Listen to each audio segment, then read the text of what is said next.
about 20% done. As far as my memory, let me state that. So 20% is not a figure that we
Let's pray.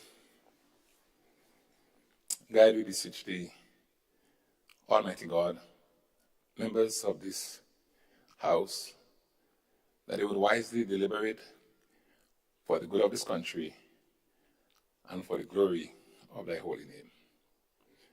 Please join me as we say the Lord's Prayer. Our Father, who art in heaven, hallowed be thy name. Thy kingdom come, thy will be done on earth as it is in heaven.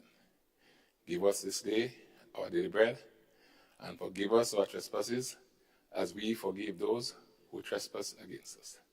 And lead us not into temptation, but deliver us from evil. For thine is the kingdom, the power, and the glory, forever and ever. Amen. Pray, be seated.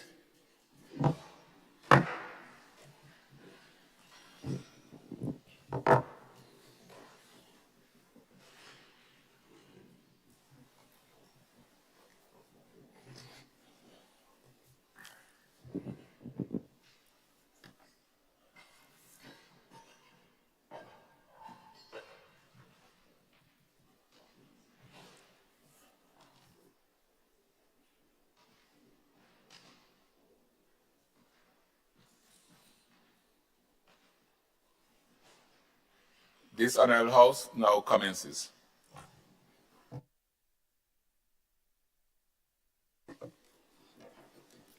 Item 3, oath of allegiance or affirmation of a new member.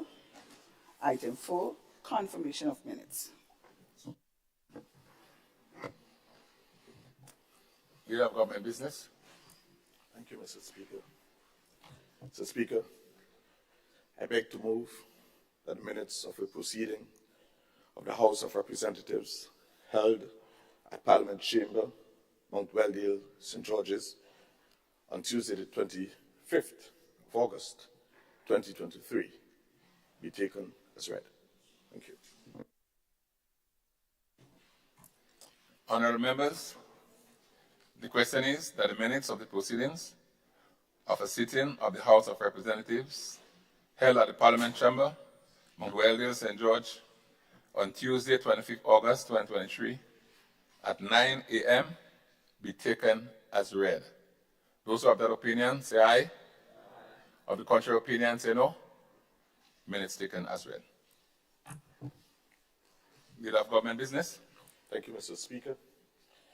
Mr. Speaker, I beg to move that the minutes of the proceedings of a meeting of the House of Representatives held at Parliament Chamber, Mount Weldale, St. George's, on the 25th day of August, 2023, at 9 a.m., be confirmed.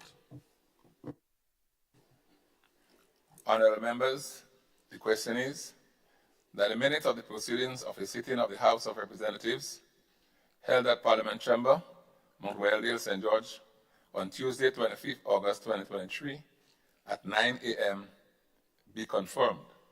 All those of that opinion, say aye. Aye. Of the contrary opinion, say no. The ayes have it. Indeed, the ayes have it. Minutes confirmed. Leader of Government Business. Thank you, Mr. Speaker. Mr. Speaker,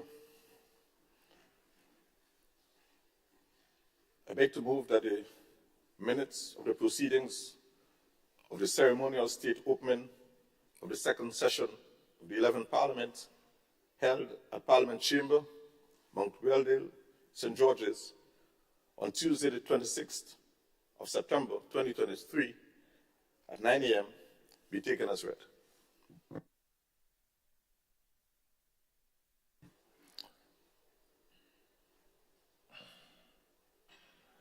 Honourable members, the question is that the minutes of the proceedings of the ceremonial state opening of the second session of the 11th Parliament held at the Parliament Chamber, Mount Weldale, St. George, on Tuesday, 26th September, 2023, at 10 a.m. be taken as read. All those of that opinion, say aye. Of the contrary opinion, say no. The ayes have it. Leader of Government Business. Mr. Speaker, I beg to move that the proceedings of the minutes of the proceedings of the ceremonial state opening of the second session of the 11th Parliament held at Parliament Chamber, Mount Weldale, St. George's, on Tuesday, the 26th of September 2023 at 10 a.m. be confirmed. Honourable members, the question is that the minutes of the proceedings of the ceremonial state opening of the second session of the 11th Parliament held at the Parliament Chamber, Mount Weldale, St. George, on Tuesday, 26 September 2023 at 10 a.m. be confirmed. Those of that opinion say aye. Of the contrary opinion say no. The ayes have it. Indeed, the ayes have it. Minutes confirmed. Leader of Government Business. Mr. Speaker, I beg to move that the minutes of the proceedings of a sitting of the House of Representatives held at Parliament Chamber, Mount Weldale, St. George's, on Tuesday, the 17th of October 2023 at 9 a.m. be taken as read. Honourable members, the question is that the minutes of the proceedings of a sitting of the House of Representatives held at the Parliament Chamber, Mount Weldale, St. George, on Tuesday, 17th October 2023 at 9 a.m. be taken as read. Those of that opinion say aye. Of the contrary opinion say no. The ayes have it. The ayes have it. Deal of Government Business. Mr. Speaker, I beg to move that the minutes of the proceedings of a sitting of the House of Representatives held at Parliament Chamber, Mount Weldale, St. George's, on Tuesday, the 17th of October 2023 at 9 a.m. be confirmed. Honourable members, the question is that the minutes of the proceedings of a sitting of the House of Representatives held at Parliament Chamber, Mount Weldale, St. George, on Tuesday, the 17th October 2023 at 9 a.m. be confirmed. Those of that opinion say aye. Of the contrary opinion say no. The ayes have it. Indeed, the ayes have it.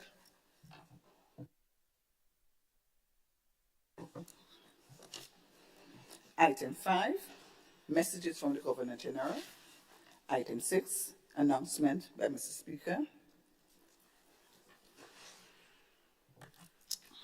Morning, honourable members.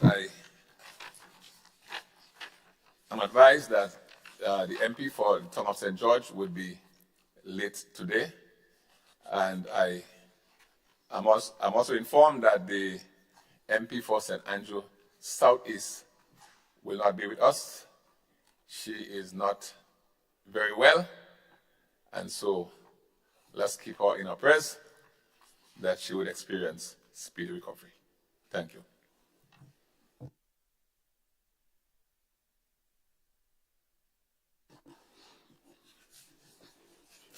Item 7, presentation of petitions. Item 8, presentation of papers and reports from select committees. Item 9, unopposed private business. Item 10, questions. Item 11, urgent questions under the provisional standing order number 20, subsection 1, notice of questions. Item 12, statement by ministers.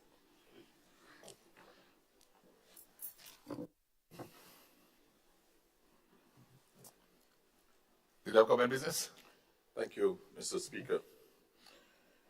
Mr. Speaker, I rise to offer some information in relation to the affordable housing program under the Ministry of Housing. Mr. Speaker, the government of Grenada is in the process of distributing units under the China Grenada low-cost housing project. I take this opportunity first and foremost, Mr. Speaker, to express our appreciation to the government and people of the People's Republic of China for the generous donation towards Grenada and towards our housing stock. As it is, Mr. Speaker, there are 100 units located at Dumfries, Carriacou, 4 of which will be retained under the Ministry of Social Development for emergency purposes. Located at the Villa St. Patrick's, there are 70 units, 3 of which shall be retained for emergency purposes. At Diamond St. Mark, Mr. Speaker, 130 units, 5 shall be retained to assist persons who are in urgent and dire need. At Bushiju, St. George, 121 units, 5 to be retained. And Corinth, St. David, 226 units, 9 to be retained. Mr. Speaker, quite a lot of work has been put into this process because when we evaluated, Mr. Speaker, what transpired under phase 1, we figured that we cannot repeat the mistakes of the past. The People's Republic of China, Mr. Speaker, donated to the government and people of Grenada 1,000 units by agreement. Only 1,000 units. Mr. Speaker, and that is what is on record. As a new government taking office, we've recognized what is on record is only 1,000 units. In phase 1, Mr. Speaker,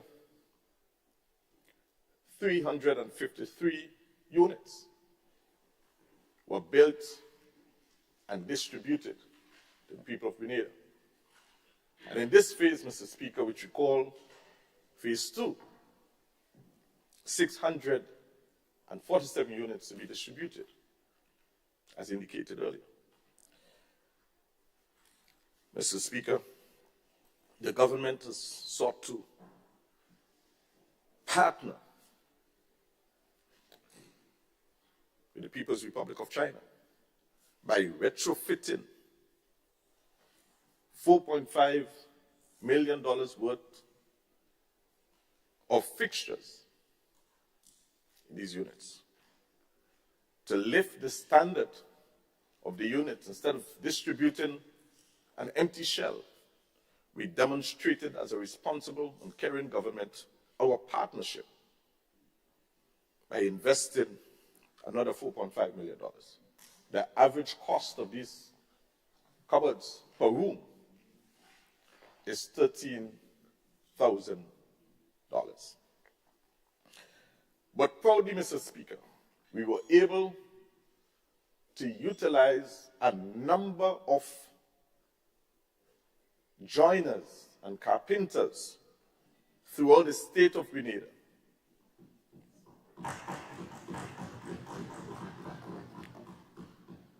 And we are very proud, Mr. Speaker, of the extreme, and we call it extreme, extremely high quality of workmanship by our people. This tells us, Mr. Speaker, that we need to continue to support local industry. Mr. Speaker, added to this, in the value of all of this, we must take into account the value of the land and the value of the infrastructural work that is put into this project. That being said, Mr. Speaker, under phase 1, the units were distributed as 4 empty and bare walls without any fixtures, no cupboards, no closets. So, Mr. Speaker,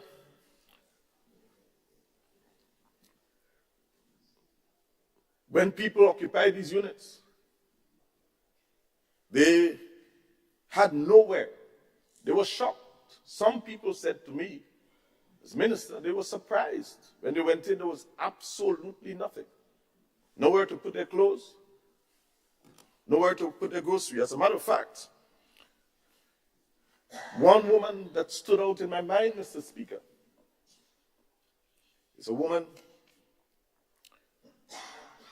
at Mount Rush. She brought me into a kitchen, opened a bucket after 9 years, and showed me her groceries therein because she was unable to furnish her apartment with cupboards. Then she took me into her bedroom. I hesitated to go for a while, Mr. Speaker. She said, no, come and see. And entering that bedroom, she pulled out a box from underneath her bed and showed me her clothes and said, this is where I keep my clothing since we got these units. Having recognized this, Mr. Speaker, as a caring and responsible government that put people first every single time, Mr. Speaker,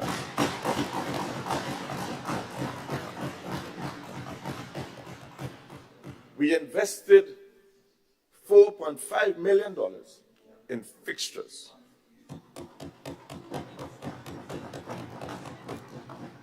This, of course, Mr. Speaker, added more value to the property. Collective responsibility. Thank you.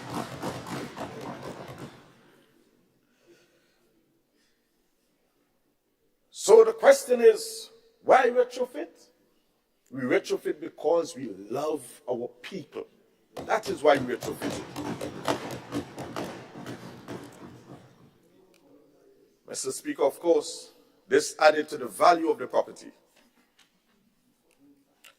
So the present market value for a 2-bedroom unit is $204,734. For a single-bedroom unit, $141,251, taken at a value of $375 per square foot, which is average construction price, conservatively so. The selling price for these units, and we use the word selling price deliberately, because we are not into the business, Mr. Speaker, of false pretense. Under phase 1, people made a commitment. They signed a contract with the Housing Authority of Grenada to pay on a monthly basis, ranging from $150 on average to $350 on average for these units. For some, they could not avoid it because they had a salary assignment pegged to the agreement. For some, there were no such assignment. They gladly walk away and paid not a cent, while the Housing Authority of Grenada continued to struggle and continued to rack up interest on a monthly basis on these people. Mr. Speaker, some people, one woman in particular that I know of, died. She died. The units could not have been passed on to her children because it was a rental arrangement. They enter into an arrangement to rent for the rest of their lives. Basically, with no intention to own these units, with nothing to show. If they were to do a personal statement of affairs to take to the bank, they cannot put the units on it as something of worth that they have and own, because it's just a rent like renting from anywhere else under phase 1. Mr. Speaker, under phase 2, the units are sold at $73,000, which is over $100,000 worth into the hands of individuals, homeowners, and 55 for single bedroom units. So this is real equity, this is real value. And for some, they don't understand the importance of having value, of having equity. Well, Mr. Speaker, I had the opportunity to study in Trinidad and Tobago. Father being a farmer, didn't have cash in the bank. I don't even know if he had a bank account. But he had worth, he had land, he had building that we all sweat to build and to own. He took those papers because there was equity on the property and offered it as a security at the bank so that I can gain tertiary education as the first in the family to be able to so do, transforming my life from one of poverty to prosperity. Our Prime Minister dictated to us, and using the word dictated, that we must transfer wealth from the state to citizens under this arrangement. This is the biggest transfer of wealth, Mr. Speaker, from state to citizens post-independence. As I prepare to wrap up, Mr. Speaker, we must understand the value of equity, the value of owning versus renting for the rest of your life. So, Speaker, just want to talk quickly about the bank, very quickly, because the government of Grenada has sought to guarantee these loans on behalf of our citizens so that they can walk in easily at the bank and secure financing for these units. And it is working. The Housing Authority has undertaken, Mr. Speaker, certain obligations. One, to install homeowners association. Why? Because we want to ensure that people live in a harmonious environment, that we must build communities and not just to put people in units and turn our backs on them without repairing the units, but to ensure that all of these things are properly taken care of. So the Housing Authority of Grenada, Mr. Speaker, shall manage security, repairs and maintenance of this site for the first 3 years. Mr. Speaker, I beg for 5 more minutes, just wrapping up. Thank you so kindly.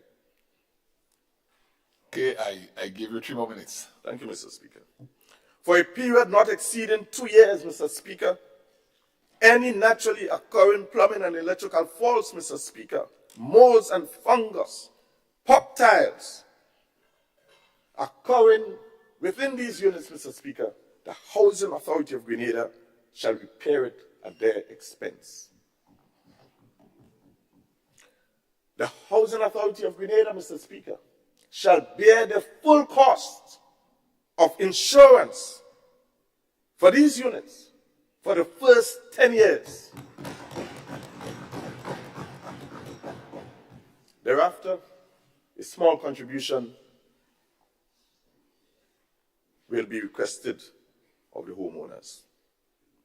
By that time, After 10 years, Mr. Speaker, we expect to see some accumulation of wealth through this exercise.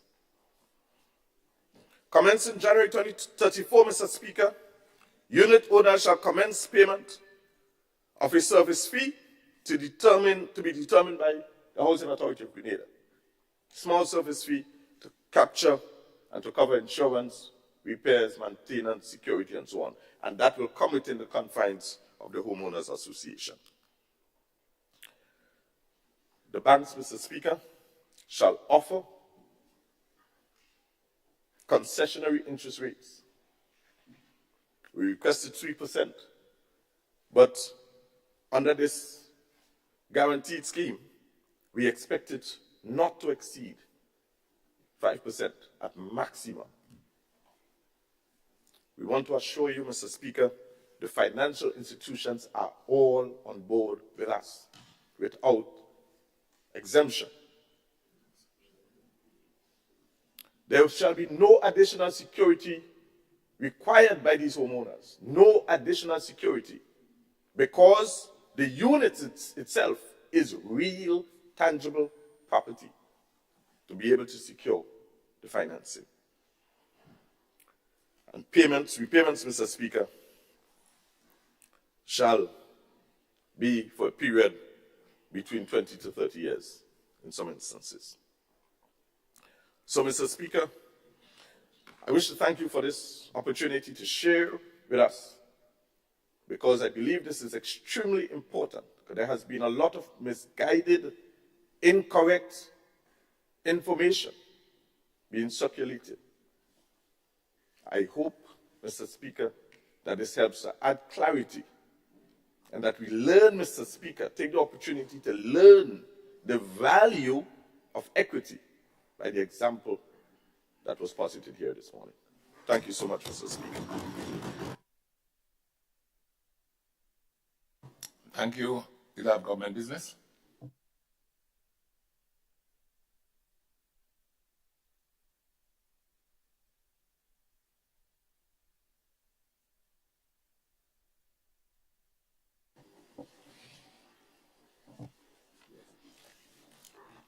Item 13, personal explanations.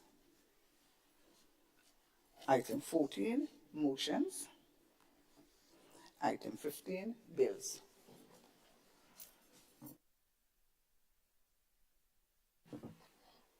Leader of Government Business. Thank you, Mr. Speaker. Mr. Speaker, I beg to I beg to move for the second reading of a bill entitled Fiscal Resilience Bill 2023. Thank you.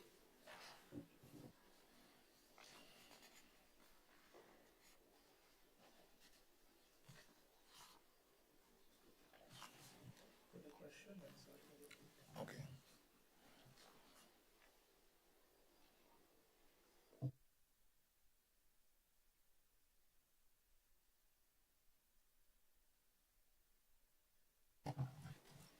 Honourable members, the question is that the bill be read a second time.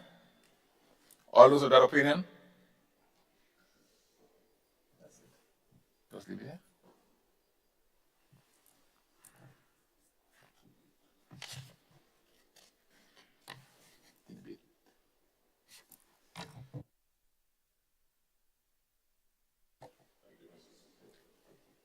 Thank you, Mr. Speaker.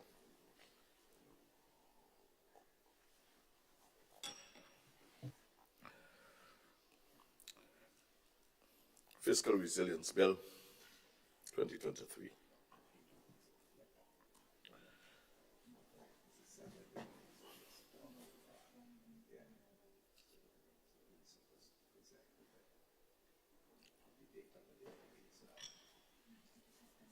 He's supposed to sustain.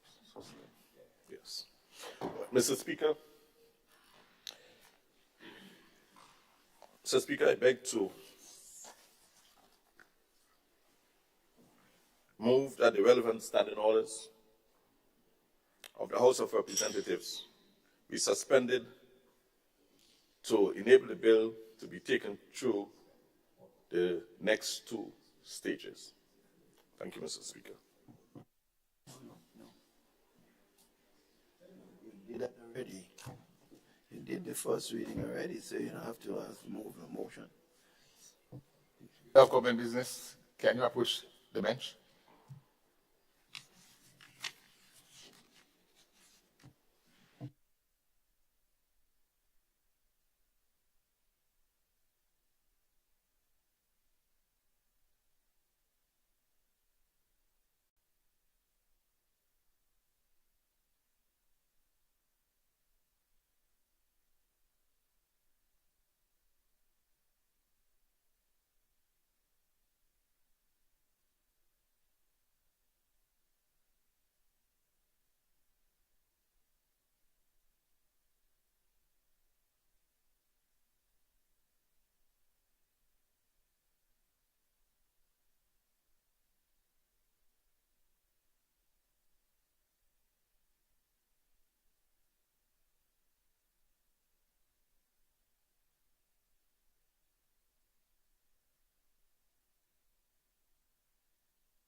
Leader of government business. Thank you, Mr. Speaker. Fiscal Resilience Bill 2023. Mr. Speaker, this bill contains 4 parts, 17 clauses, and 1 schedule.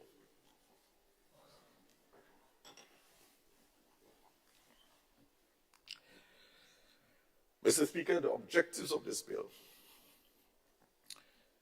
is first and foremost to repeal and replace the Fiscal Responsibility Act number 29 of 2015, to strengthen the rule-based fiscal policy framework and its accompanying risk management systems,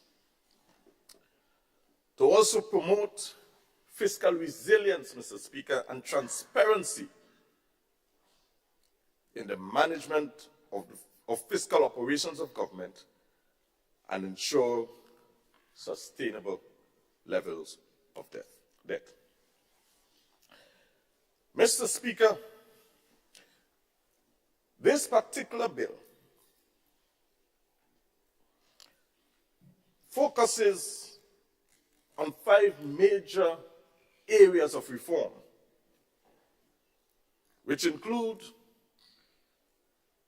rebranding of the Fiscal Responsibility Act as fiscal resilience, Mr. Speaker. 2, to reform the concept of wage bill to adjust the wage rules. 3, the expansion of the concept of public debt. 4, to reform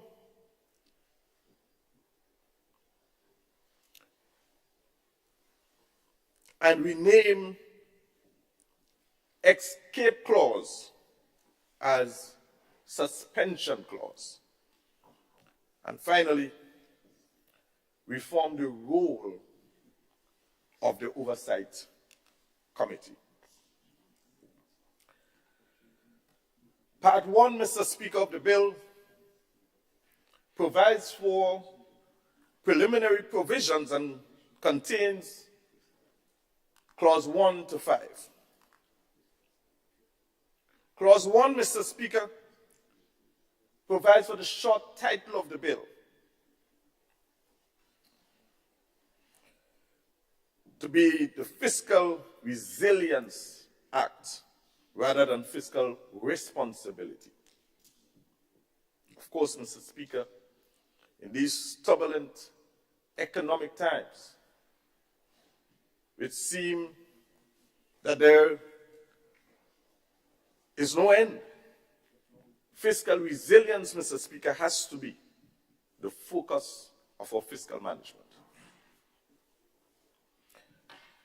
Clause 2, Mr. Speaker, seeks to define terms found in the bill, but specifically seeks to focus on the following 9 new definitions: contingent liabilities, explicit contingent liabilities, Fiscal Resilience Act, Fiscal Resilient Oversight Committee, medium-term economic and fiscal strategy report, medium-term fiscal framework, public debt, wage bill, and escape clause. All of these new definitions, Mr. Speaker, add a sense of strength and transparency in the way we conduct our business.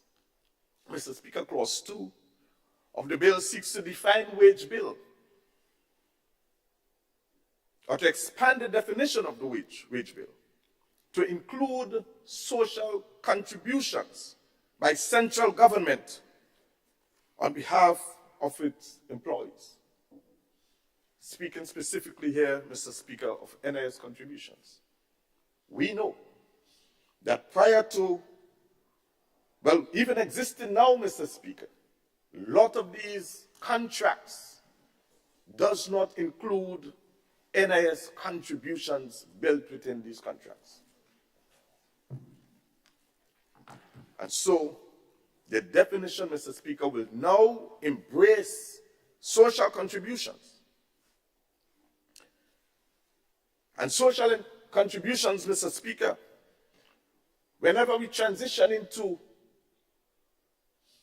national health insurance and all of these things, or even pension contributions, Mr. Speaker, this clause or this bill will now embrace all of this by way of expanding the wage bill to accommodate social contributions, now making that definition consistent with international definitions for wage bill.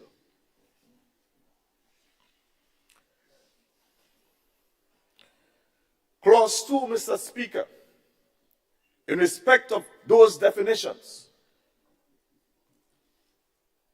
seeks to define public debt now to include the debt of statutory bodies and state-owned enterprises, which is also reflected in the Public Debt Management Bill, Mr. Speaker, which is scheduled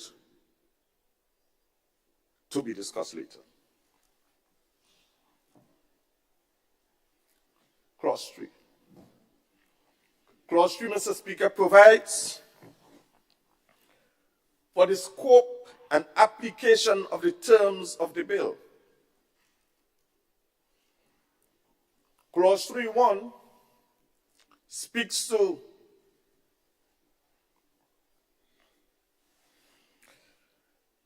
the management of public finance and fiscal matters relating to central government, statutory bodies, and state-owned enterprises.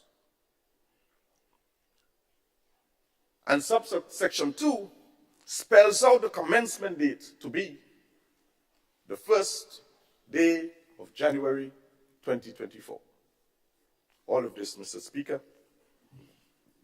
and that is why this bill must be done now, so that in time for a national budget and implementation in 2024. Clause 4, Mr. Speaker. Clause 4, Mr. Speaker, makes direct reference to 2 specific pieces of legislation and state that this legislation must be read in conjunction with this bill. The two specific legislation we're speaking of, Mr. Speaker, is the Public Finance Management Act and the Public Debt Management Act. Clause 5. Clause 5 sets out the objectives of this act. The objectives, Mr. Speaker, in summary, covers transparency, disclosure, and all of these things. In particular, Mr. Speaker, it seeks to ensure that fiscal and financial affairs of the public sector are conducted transparently and in a manner that bolsters fiscal resilience. Secondly, Mr. Speaker, to ensure full and timely disclosure and wide publication of all documents and all decisions involving public revenue and expenditures and their implications. Wide publication, Mr. Speaker. Speaking about transparency in public life. Thirdly, Mr. Speaker, to ensure that public debt is reduced to and then maintained at a prudent and sustainable level by maintaining primary balance that are consistent with these objectives. And to ensure prudent management of fiscal risk. Part 2 of the bill, Mr. Speaker. Part 2 of this bill provides for the establishment of a fiscal responsibility framework, including fiscal rules and targets, and contains Clause 6 to 9. Clause 6, Mr. Speaker, speaks to the duty of the minister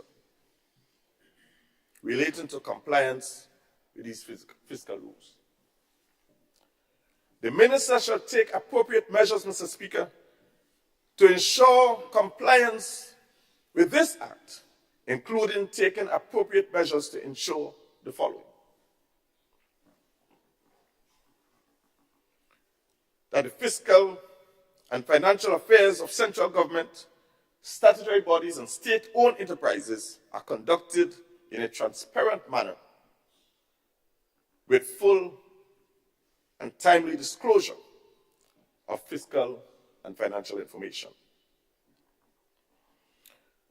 The minister, Mr. Speaker, shall ensure that the principle of fiscal sustainability is observed by ensuring that public debt is reduced to and then maintained at a prudent and sustainable level. Thirdly, Mr. Speaker, the minister must ensure that there are no announcements or implementations of any new revenue and expenditure policy initiatives unless measures that offset the impact of the policy initiatives of the primary balance. The minister, Mr. Speaker, shall take appropriate measures to ensure that fiscal risk are identified and managed in accordance with regulations and guidelines to be issued by the minister. The minister, Mr. Speaker, shall also ensure that in respect of all projects submitted for inclusion in capital expenditure programs of central government, that documented public investment procedures are prepared and include climate change mitigations and adaptation considerations. and are made available for submission and approval. We move to Clause 7, Mr. Speaker. Clause 7, Mr. Speaker, speaks to the wage rule. We understand, Mr. Speaker, previous administrations have used this wage rule, which was pegged at 9%, as a tool to fight with public servants.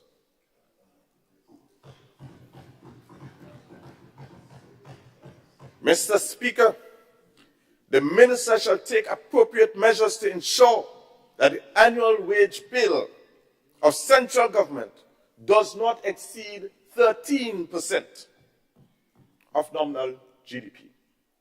13%. What does this do?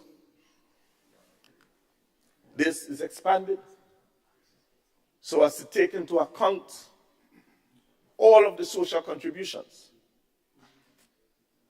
and all of the things that were previously excluded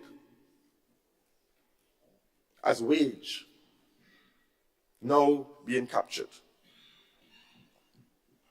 Subject to subsection 4, Mr. Speaker, the compensation settlement for persons employed by central government shall be subject to a compensation negotiation cycle of 3 fiscal years. In respect of this negotiation cycle, Mr. Speaker, the minister is required no later than 1 year before the compensation negotiation cycle commences, and in consultation with the minister with responsibility for public administration, cause to be established a wage negotiation framework to guide the conduct and arrangement for negotiations concerning the compensation of employees with central government.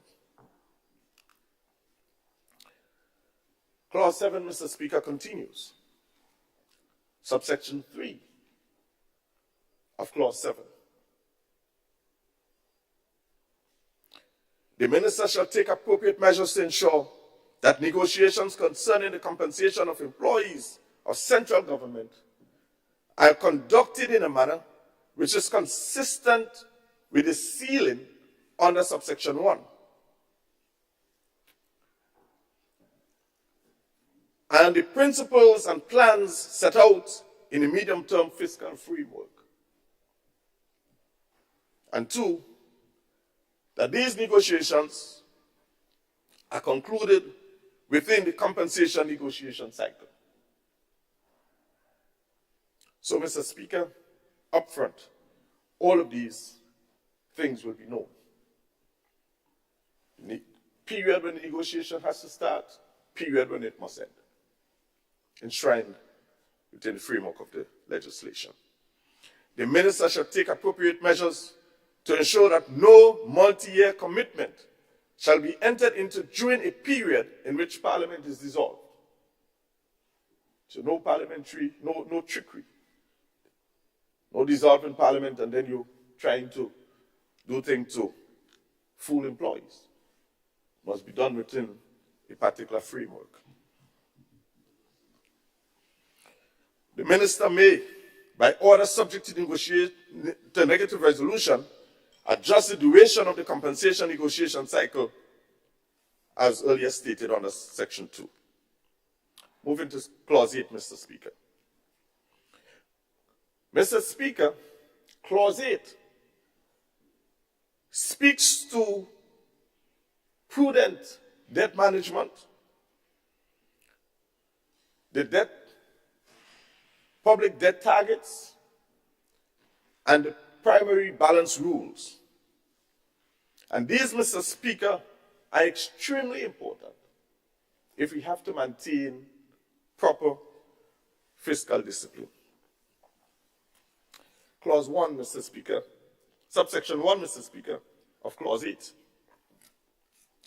The public debt target shall be no more than 60% of nominal GDP to be achieved by 2035.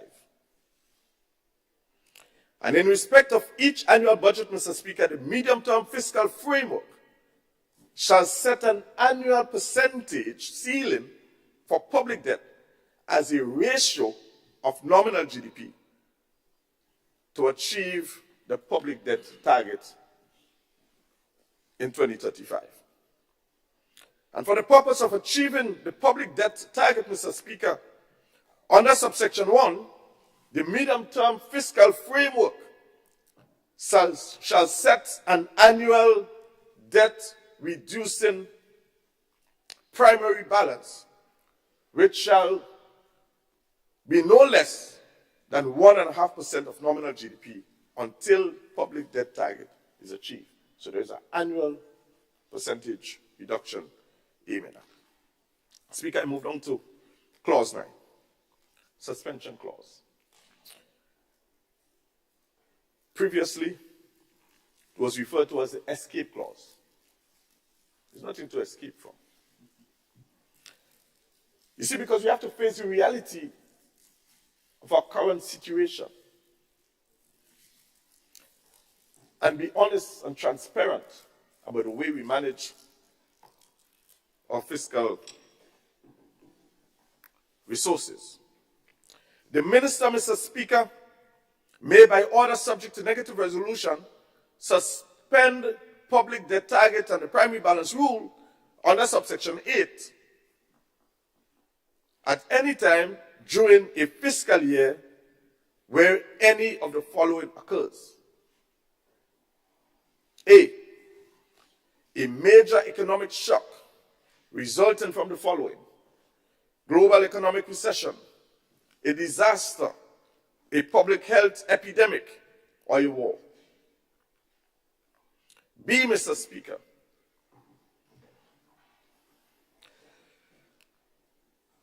the minister, Mr. Speaker, may, by order subject to this negative resolution, suspend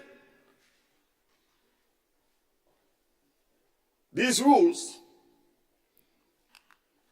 where a cumulative decline in real GDP equals to or not greater than, or greater than 3% over a 2-year period or 2 consecutive years. Mr. Speaker, it may also be suspended where the ECCB has certified in writing that a financial sector crisis has occurred. Move to part 3 of the bill. Part 3, Mr. Speaker, provides for the facilitative and supervisory function of the minister, the Statistic Office, the Fiscal Resilience Oversight Committee, and contains clause 10 to clause 13.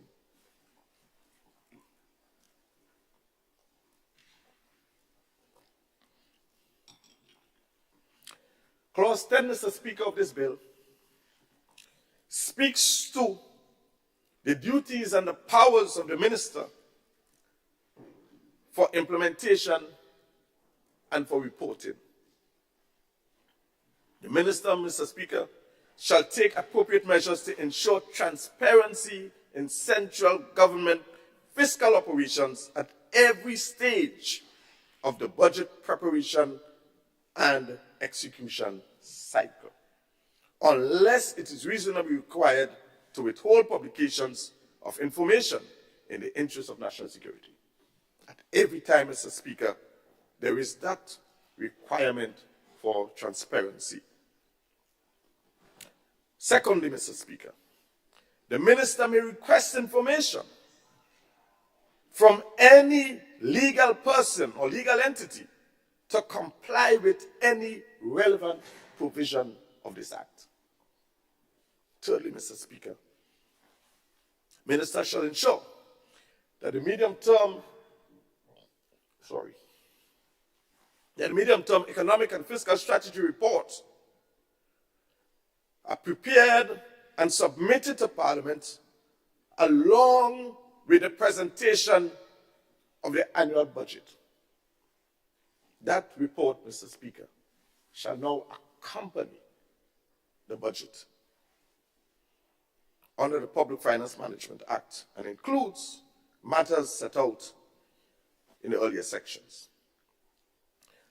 Fourthly, Mr. Speaker, the minister shall prepare and submit to Parliament, along with the presentation of any supplementary budget, a statement showing the progress made towards compliance.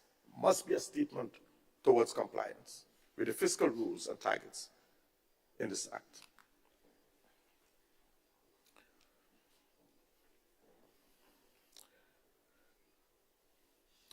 The minister, Mr. Speaker, shall produce that statement and shall include a review of the fiscal performance for the first half of the fiscal year and any assessment of estimated fiscal outturns to the entire for the entire fiscal year in comparison with fiscal rules and targets in this act. So there is a provision, Mr. Speaker, to do a projection and to do a comparison. So reporting, Mr. Speaker, under this particular piece of legislation becomes a critical component. The matter of compliance, the matter of transparency, Mr. Speaker, these matters are centerpieces of this particular bill.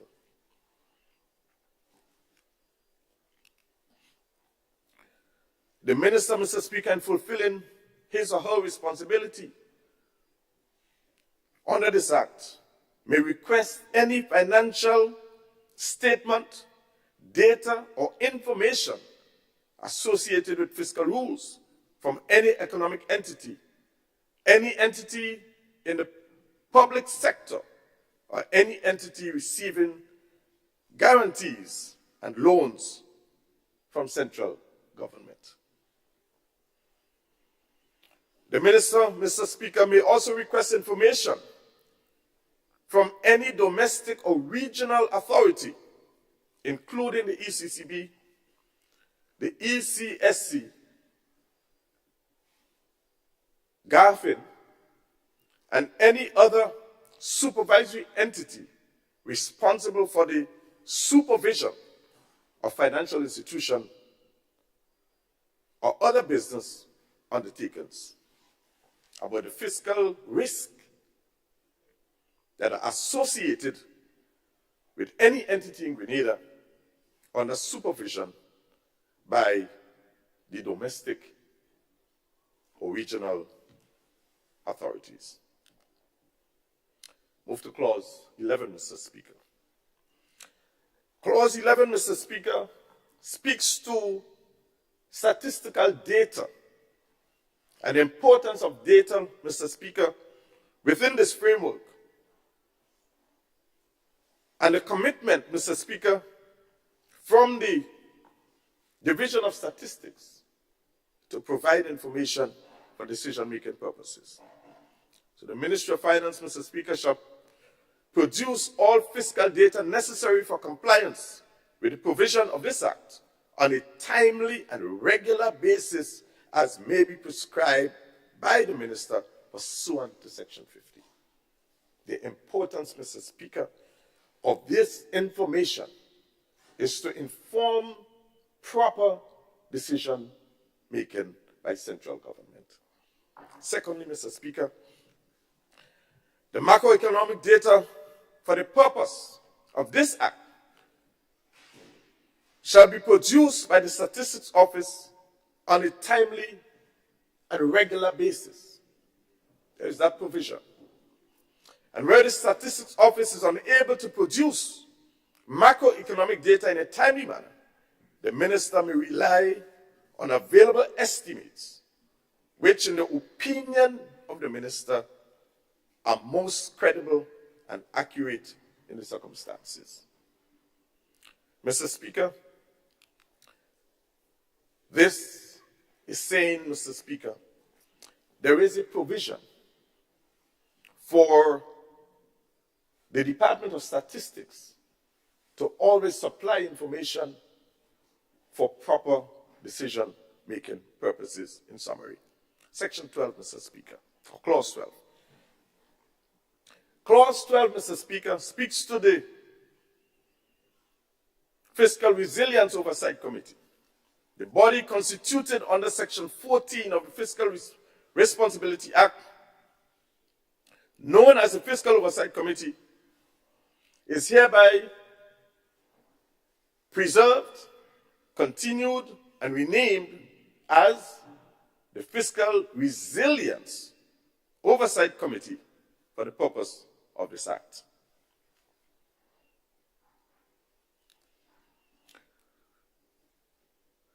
And just, Mr. Speaker, just provide a little sneak peek into the functionalities of that committee.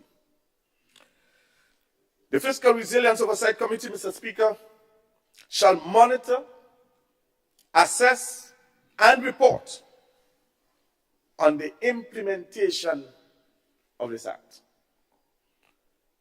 No later, Mr. Speaker, than 3 months after the end of each fiscal year, prepare and lay before the House of Representatives for consideration an annual report of the status of the implementation of this Act.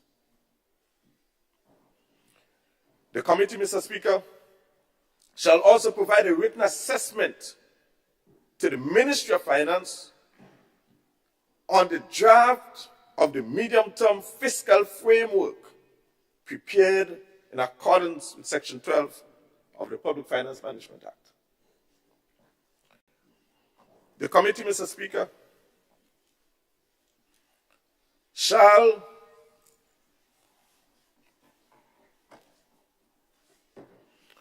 where an order under Section 9, which speaks to the suspension provisions,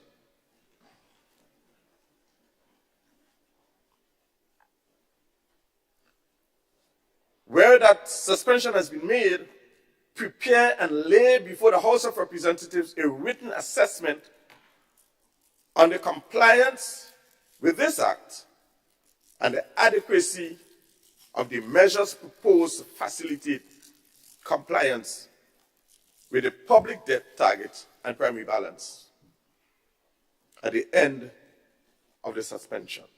So, Mr. Speaker, even within the suspension of the rules, there is a role for the Fiscal Resilience Oversight Committee to stay on top of what is happening within the Ministry of Finance and within central government.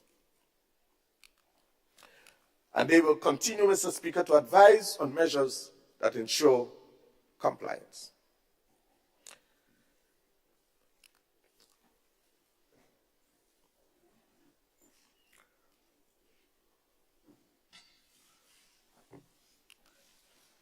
Move to Clause 13, Mr. Speaker. Mr. Speaker, Clause 13 introduces measures for the monitoring of statutory bodies and state-owned enterprises by the Ministry of Finance. Very importantly, these provisions, Mr. Speaker, of course, existed under the 2015 Act. But the monitoring of statutory bodies and state-owned enterprises are very critical. The minister shall cause to be established performance monitoring guidelines for statutory bodies and state-owned enterprises in accordance with the objects of this Act. Those performance monitoring guidelines, Mr. Speaker, are critical and must be implemented to ensure that those statutory bodies and state-owned enterprises stay on course and that we do not end up with another marketing board.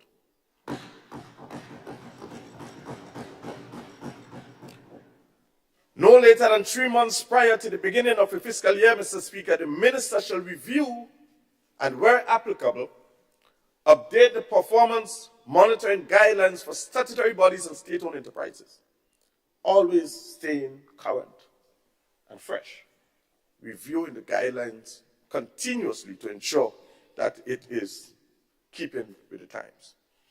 Where applicable, Mr. Speaker, issue statutory bodies and state-owned enterprises with explicit guidelines for non-interest expenditure, new borrowings, and other policies for the fiscal year, which shall be monitored by the Ministry of Finance. Final section, final part of this bill, Part 4. Part 4, Mr. Speaker, provides for miscellaneous matters, including confidentiality in exercise of responsibilities and powers of the minister, and is contained in clause 14 to 17. Mr. Speaker, in furtherance of this act, the minister may reserve any information which, in the opinion of the minister, is confidential commercial information, or, if disclosed, could prejudice national security or defense, or have a substantial adverse effect on the Grenadian economy or central government's ability to manage the economy. 2, a person with responsibility for or involved in management of public finances who discloses any information to any unauthorized person shall be subject to disciplinary action by the Public Service Commission. Clause 50. Mr. Speaker, the minister may make regulations for the purposes of giving effect to the provisions of this act from time to time. And without prejudice to the generality of subsection 1, the minister may make regulations relating to the methodologies and procedures for the computation of fiscal and other ratios to be used in the preparation of reports required for measuring compliance with this act. Very importantly. Secondly, relating to the discharge of the responsibilities of the accountable officer. And thirdly, prescribing operational guidelines for the preparation, submission, and approval of public investment projects.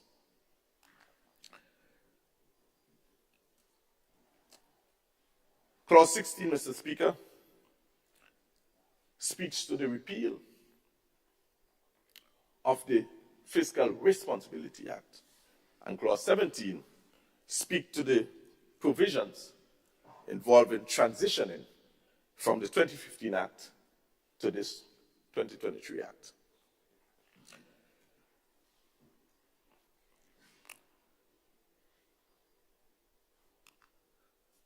Mr. Speaker, I move quickly to the schedule, and I'm just going to do a small portion of it. The FROC, Fiscal Resilience Oversight Committee, shall consist of 5 members, which shall be appointed by the Governor General. The Governor General, Mr. Speaker, shall appoint each member upon the nomination of the Committee of Privileges of Parliament. In each case of 4 members, in consultation with the Director of Audit, having qualifications in accounting or business management for a period of 10 or so years, or 10 or more years, public administration, 10 or more years, or in law.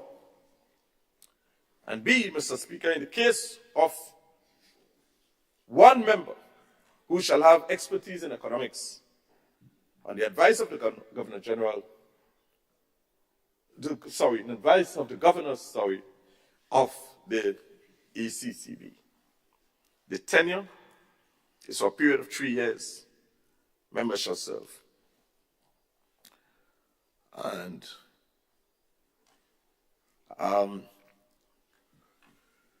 it also speaks to, Mr. Speaker, the diligence of members of the committee, that they shall not miss 3 consecutive sittings of the committee. It also speaks to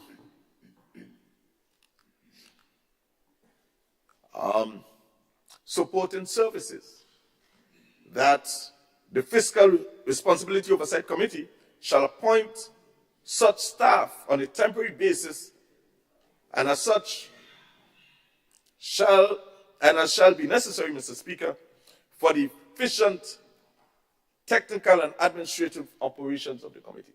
So they have the power, Mr. Speaker, to appoint staff, make use of the policy unit within the Ministry of Finance, and so they have the continuous support. They also, any cost incurred, Mr. Speaker, shall be a direct charge to the Consolidated Fund. And they are, under the Act, Mr. Speaker, must meet for a period, 4 times, Mr. Speaker, no less than 4 times per year. So, Mr. Speaker, I took the opportunity to say all of this because there is a measure of seriousness in this act that calls on public officers to rise to a higher level of accountability and transparency. Mr. Speaker, I take this opportunity at this time to commend this bill and to invite fellow colleagues to comment on this bill, and I ask for your kind support. Thank you, Mr. Speaker.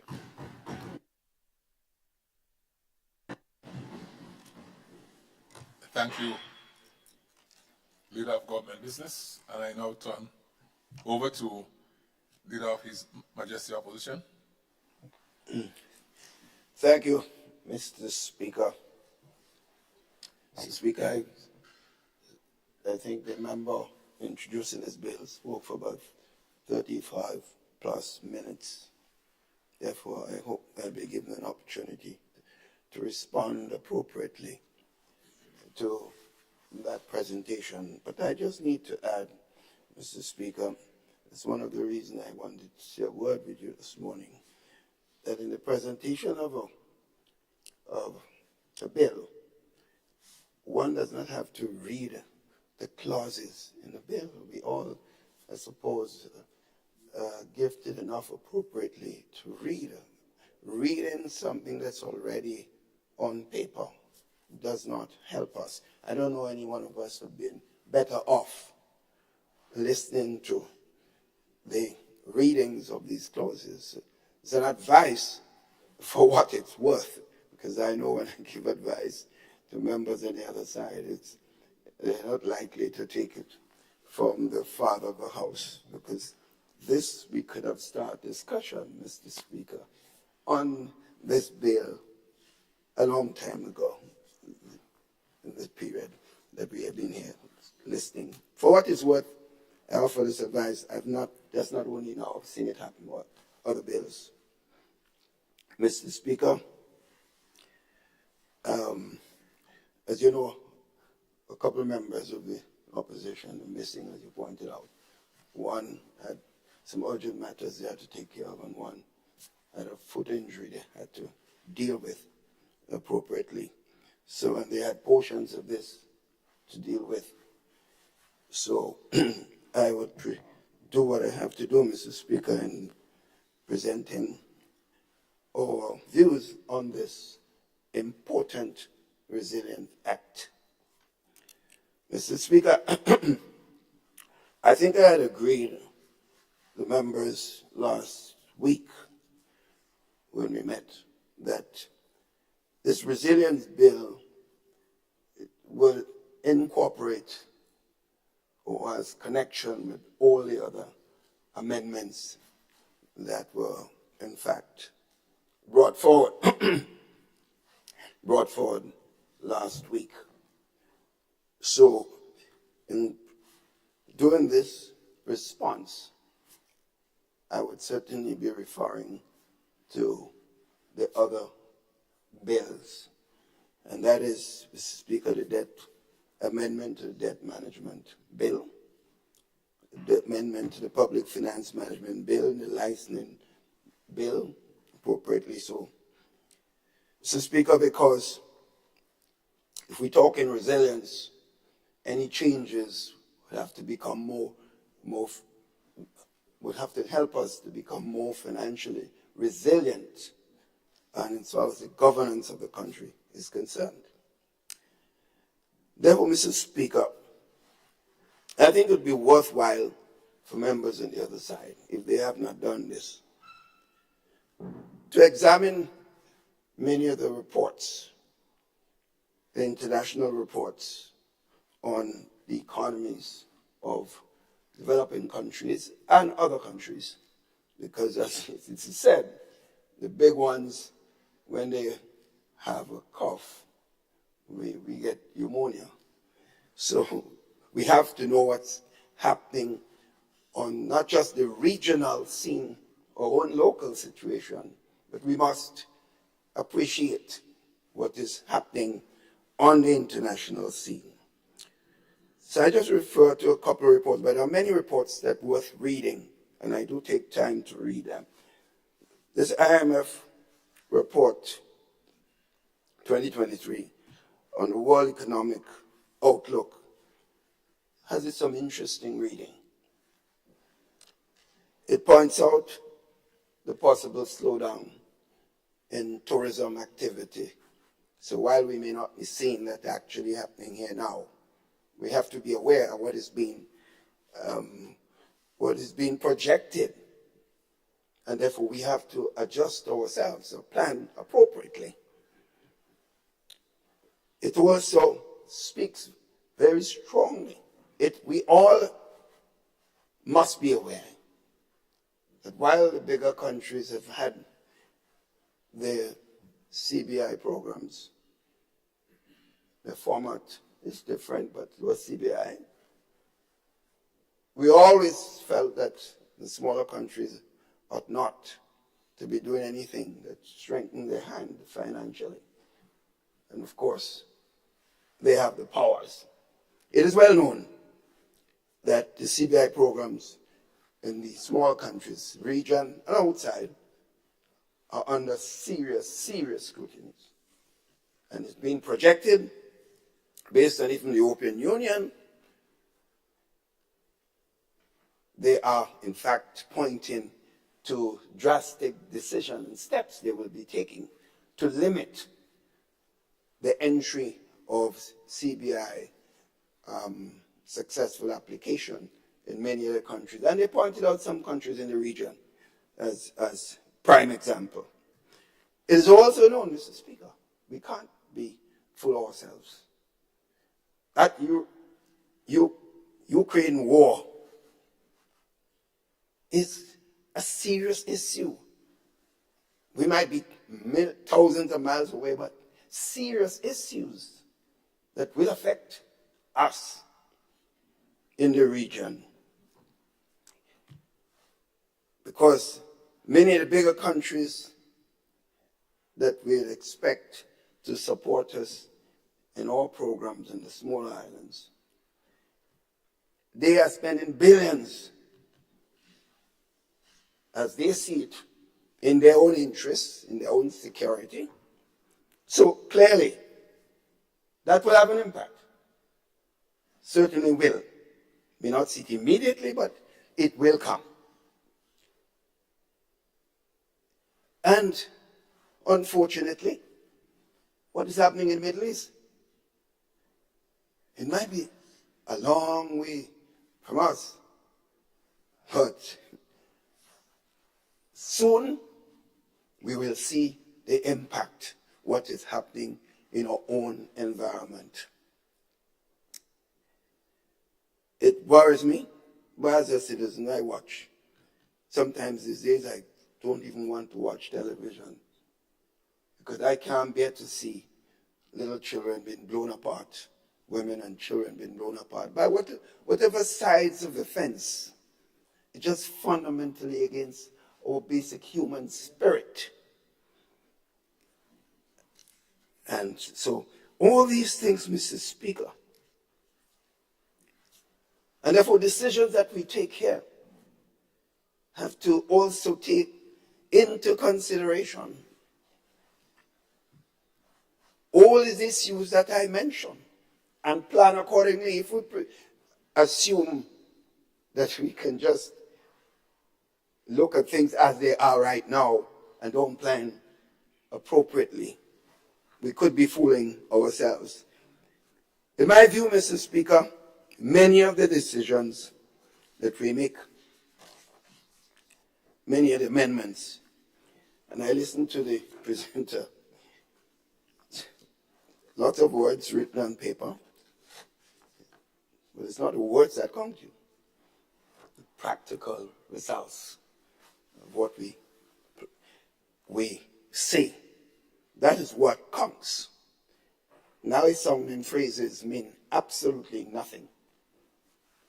It is the results that we have to look at. Mr. Speaker, with your leave, I want to begin by addressing issues in the Fiscal Resilient Act. And I'll be referring time and time again to the other acts.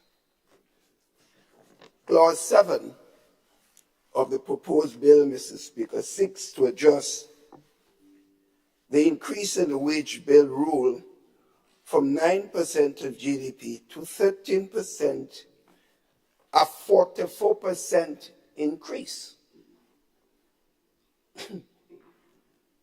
A 44% increase. Ben is looking startled. It is a 44% increase. If we understand anything about numbers. Now, and I hear the members bold-faced enough, Mr. Speaker, to say, let me get his words. This wage rule of 9% was put there to fight the public unions.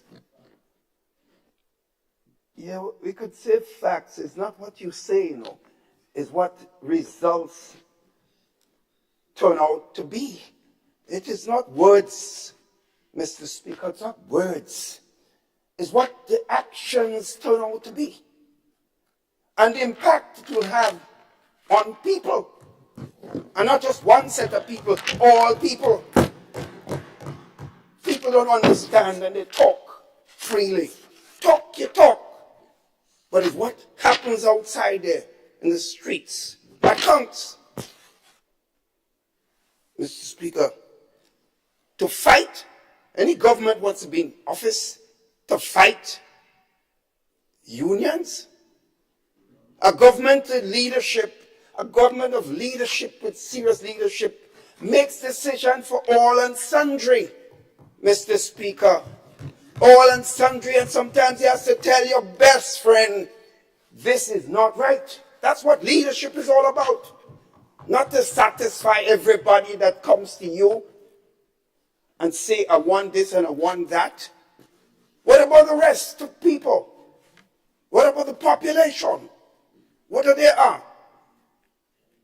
In the end, Mr. Speaker, if we make decisions that benefit the population, in effect, we're benefiting every single worker. In the end, he benefits.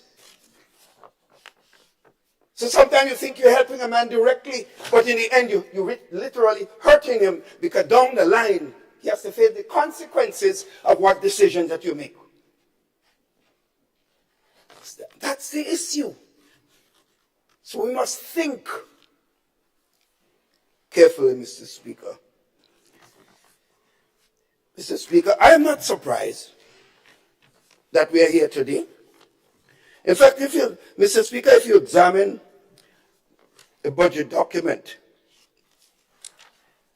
in response to the budget, many of the things I said have come to pass. It's there. It is 30-odd years of experience speaking, and it's not a boast. And I offer advice many times, because if the government succeeds, we all succeed, Mr. Speaker. I don't want any government to fail. That will be selfish. It will be selfish. It is in the interest of all concerned for a government to succeed. So if you see it's going wrong and it's doing things that's counterproductive to the success of the country, you have a responsibility, because the handset will show, what did you do then? What did you say? Did you just sit there and clap and pound the table? Some good. Did you do that? And feel that your power can do what I want. Did you do that? Did you do that? This is the thing. This is what we have to work. Mr. Speaker, at a press conference held by the Prime Minister on the issue of regularization, my namesake, he lamented the necessity of a functional review, because I want to make sure I use the words, to determine the optimal size of the public service before proceeding fully with the promised regularization. That sounds like something a previous Mitchell said. To avoid bloating the wage bill. Mitchell. The question here, Mr. Speaker, how would you determine the increase of the public service? How do you determine it? Mr. Speaker, the document, this speaks to how are you going to make decisions, quite rightly so,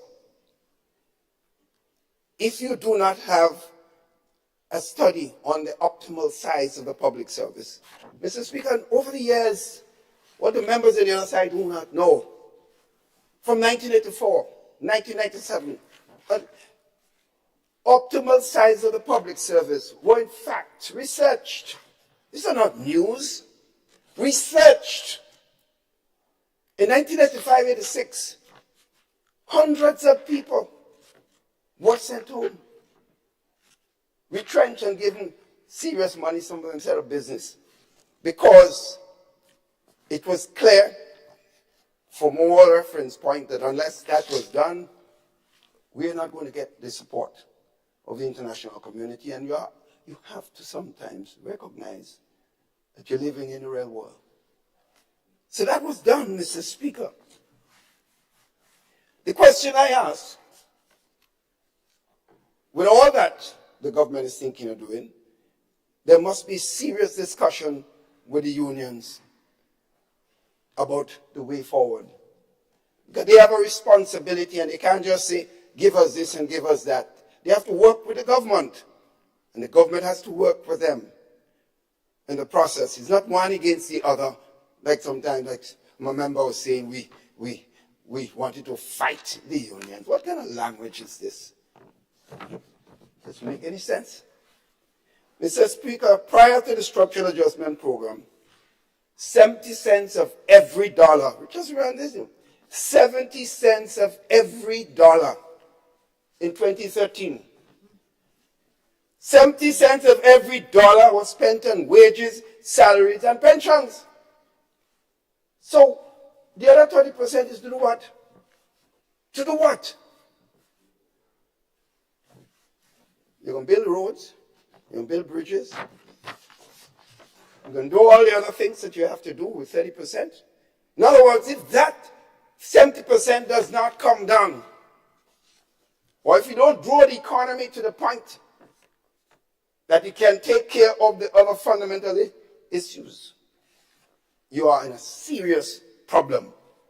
And that's a fact.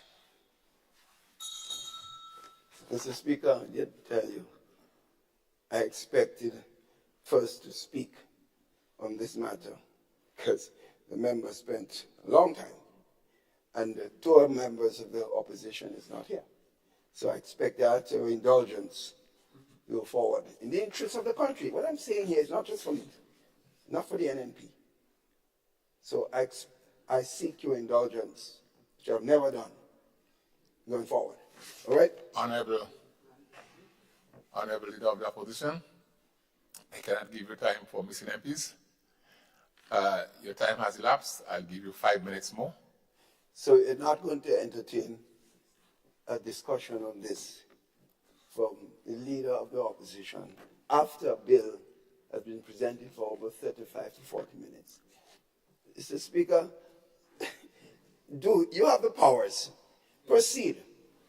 But this is important because the public is there. What I don't say here, Mr. Speaker, there is enough chance to deal with it. And we'll set up forum to deal with this. So go ahead. Go ahead, Mr. Speaker. Feel free. Mr. Speaker, I'm going through specific aspects of this bill that has enormous implications for this country. The question you really need to ask regarding many of the amendments is what are the implications for recurrent expenditures and revenues? And how will that, what is proposed, impact the ability of the government to carry out other fundamental responsibilities, including the capital program? The capital program, social services. I know this government has a problem for social services. Anytime they want to make a cut, the first place is social services. Social services. No wonder the first decision was $150 taken away from the most vulnerable people in the society. Gentlemen, I'm speaking. I'm speaking like little children. God, I am speaking, presenting serious issues. You won't learn if you don't listen. Mr. Speaker, in the government quest to satisfy a few, but the question is, one of the long-term implications of this increases must be considered in real cost. The real burden, including the additional cost accruing through additional issues of pension. Why? The government paid. There are people willing to retire now, and they're told, no, you have to hold back. Because the implication of what was done, do it for everybody. Do it for everybody. And don't tell anybody not to come now. Because that was what you promised. You promised to give pension and to pay the whole sum. And therefore don't come and tell us now that there was limitation and they're going to blow the budget and they're going to affect fiscal balance and so on. That these were not the words used before. Stay on that path. The path of give everybody. Do what you want. Do this. Mr. Speaker, this government, this opposition group is not anti-worker. We've never been. There were jobs and more jobs and more jobs. Now you have a problem around the country. You go around the country and you see the pain, the lack of business activity, the problem faced in all sectors of the society. These are not my words. Go to them if you want to be. Some of you are living in the sky. You live in the skies, therefore you will never know what's happening. The ground is where the action is. You go on the ground and you will find out what is happening on the ground outside it. That's what it is. But you will never understand. You know, Mr. Speaker, there was a time, another member, when I was in opposition, and I mentioned the same thing. And a member got up and said, man, darling, I won my seat by 1,800 votes. So I said to him, oh, so those votes in your pocket is stitch. Very soon you will find out if that stitch remained permanent. That member lost that seat by 600 votes the following year. Mr. Speaker, I'm going to stand up. Honorable Prime Minister. Well, Honorable Prime Minister, I saw your light. Yeah, I saw your light. The Honorable Leader of the Opposition, time has elapsed. So this is why the bill is going to go before you stand, Honorable Prime Minister. But the 5 minutes I gave to the Honorable Leader of the Opposition has elapsed, I'm informed. So I was going to let him just close and allow you to stand, Honorable Prime Minister. So I now invite you, Honorable Prime Minister, to stand. Mr. Speaker, I was going to stand on a point of order because for the Honorable Leader of His Majesty's Opposition to be begging for time and then to use the time to bring matters that are completely irrelevant to the debate before this House is why I was standing on the point of order. So whoever member and whoever votes how much they win and lost by, what does that have to do with the fiscal resilience bill? Nothing.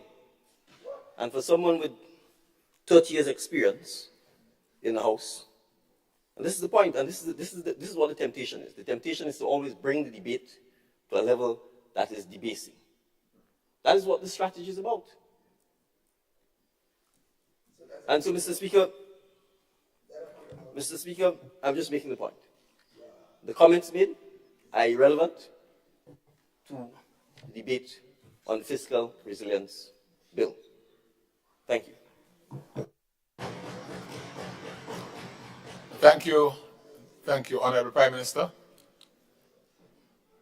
The floor is still open for further debate.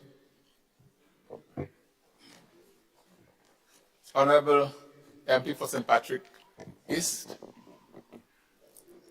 Thank you, Mr. Speaker, and good morning to everyone present in the House.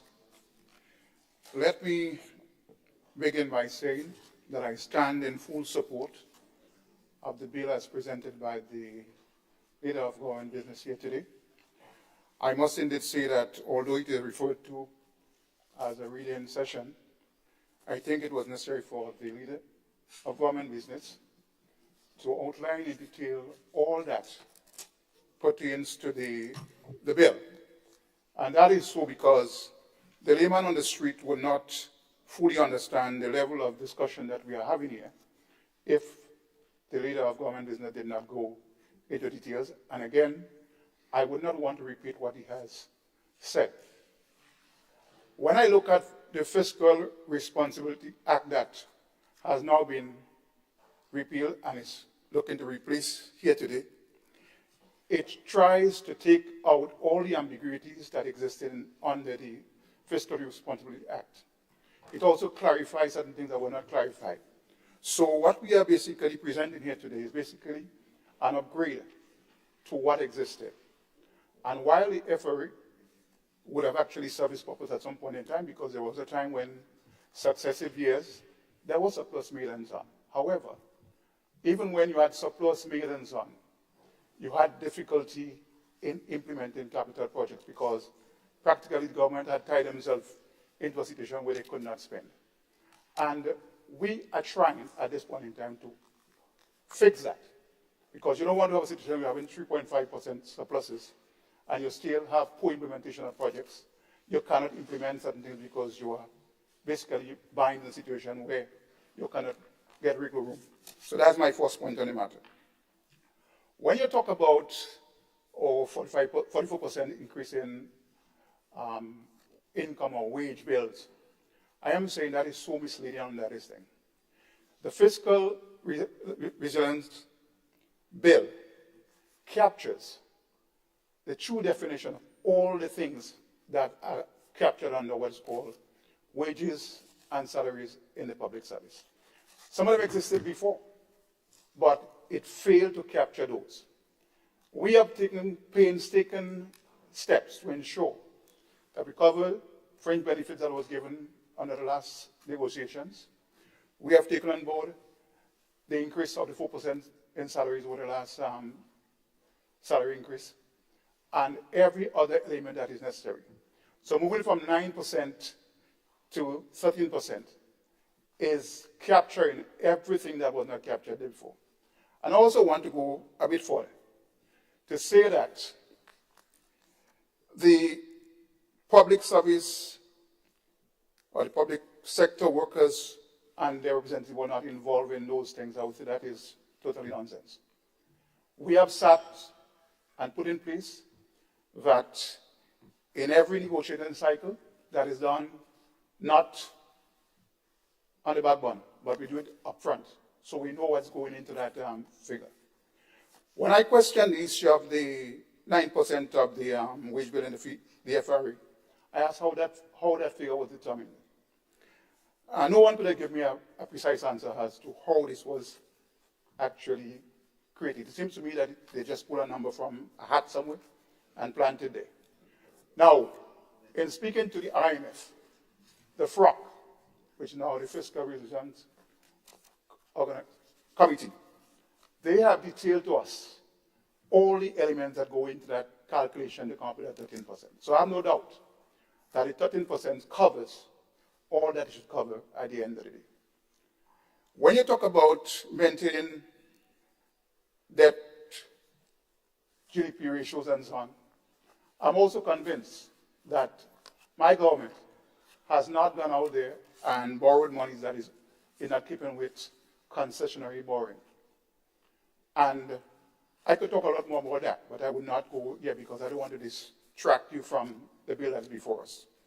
But to give the public that assurance that my government would not go out there and borrow monies in a way and not keeping with the Fiscal Resilience Act that we are presenting here today. In addition to that, the Act is going to provide for 1.5% of surplus, which we have sat down and crunched those numbers to show that will give us room to be able to at least implement our capital projects at a far greater rate of implementation, as well as we should be able to pay our debts on a timely basis and to ensure that we stay on a resilient and sustainable path at the end of the day. Mr. Speaker, there are challenges, and we know that there are challenges that we have no control over.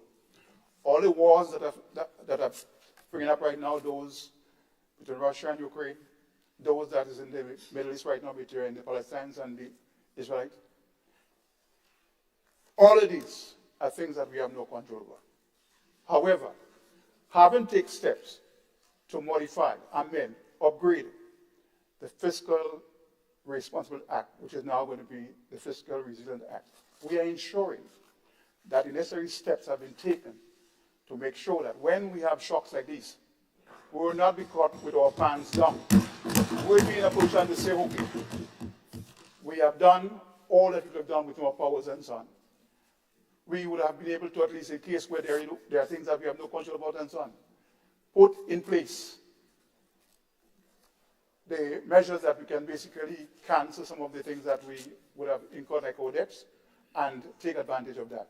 So therefore, Mr. Speaker, I stand in full support of this bill here today and to ensure that our public out there is aware that we have taken prudent steps to ensure we manage this economy of Grenada in the best way possible. Thank you.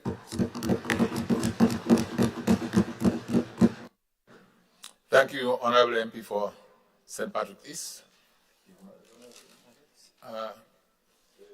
Honorable MP for St. George Northeast. Oh, sorry, you're like us. Okay, for St. Andrew Northwest. Thank you, Mr. Speaker. Mr. Speaker, I rise to add my voice and support to the bill brought before this honorable House entitled Fiscal Resilience Bill 2023. The bill sets out the framework for the efficient and responsible management of the nation's finances, including it clearly states the prudent management of financial risk and overall debt management. Indeed, Mr. Speaker, maintaining the framework's current focus on debt reduction will continue to underpin debt sustainability.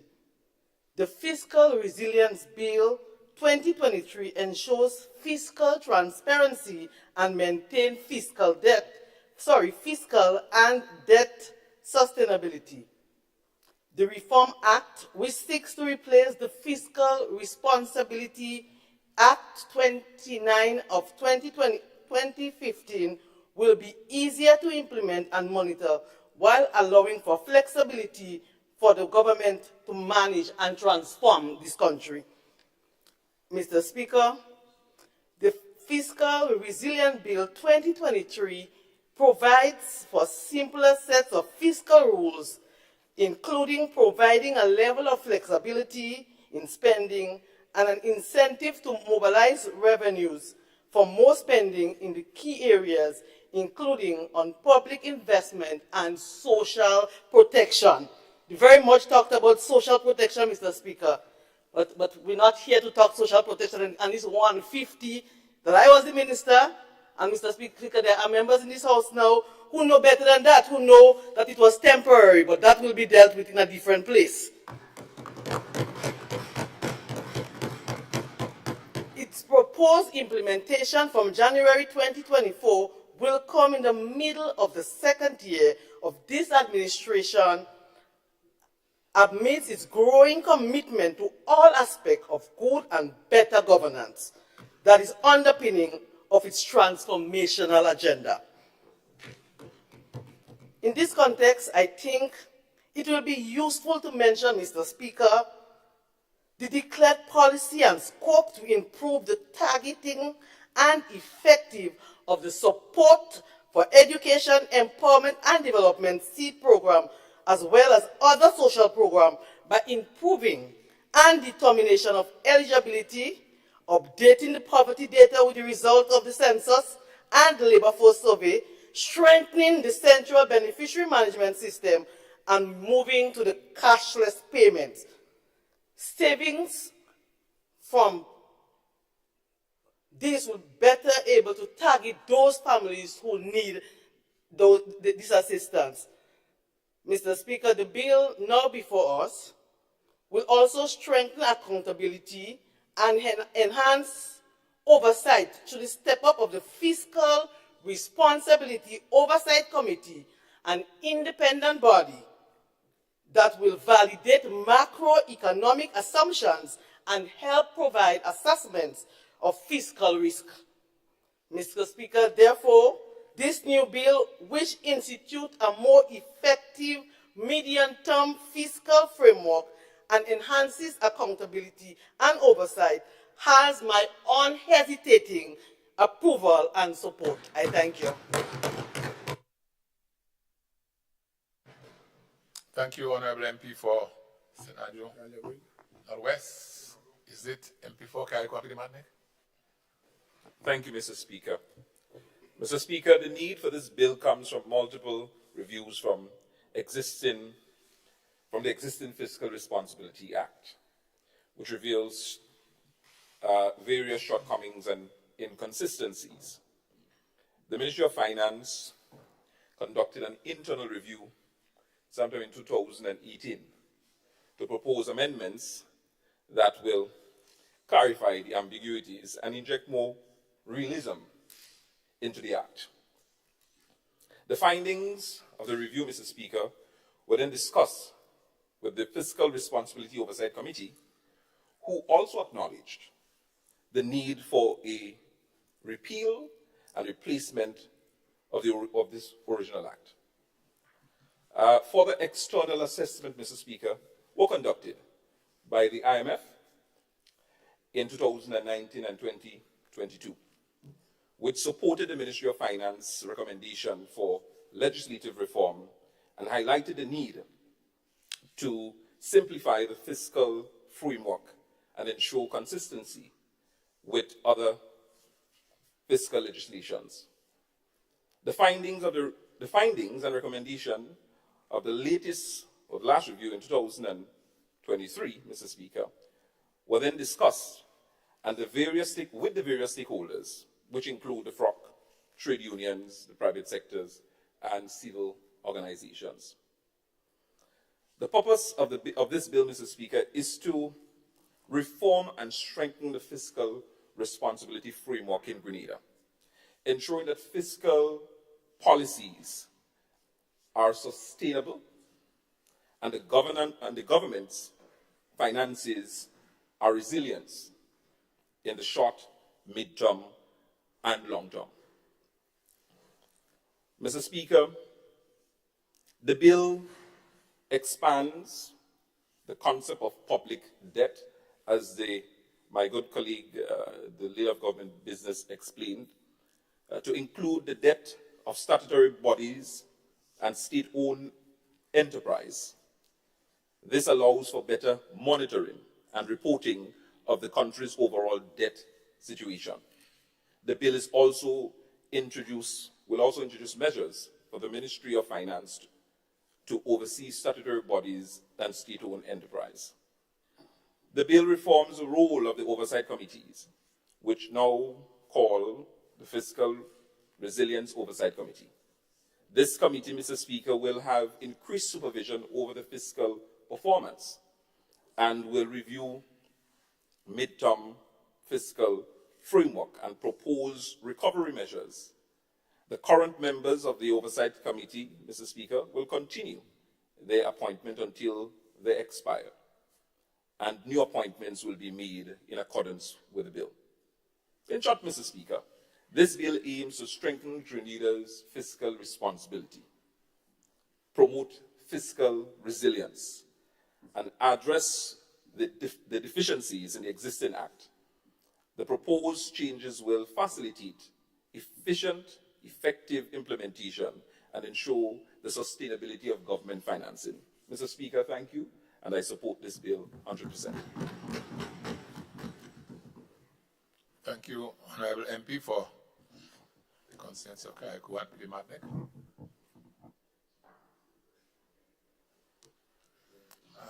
Honourable MP for St. Andrew North East. Thank you, Mr. Speaker. Mr. Speaker, I just feel compelled to lend my voice to this bill at this time, Mr. Speaker. Mr. Speaker, the fiscal responsibility bill that we are discussing here is what is being used now to replace the fiscal responsibility bill that was in effect. But, Mr. Speaker, we have to remember the Fiscal Responsibility Act of 2015 came at a time when Grenada was undergoing total hardship from 2008 to 2013. This bill came in to serve an important purpose, to put financial measures in place to correct the financial ills of that period. The bill achieved its goal. Remember, there was a period where government was unable to meet their financial commitments. And the public servants will tell you that. I was a public servant at the time when government could not find the monies to pay salaries on time. The month lengthened.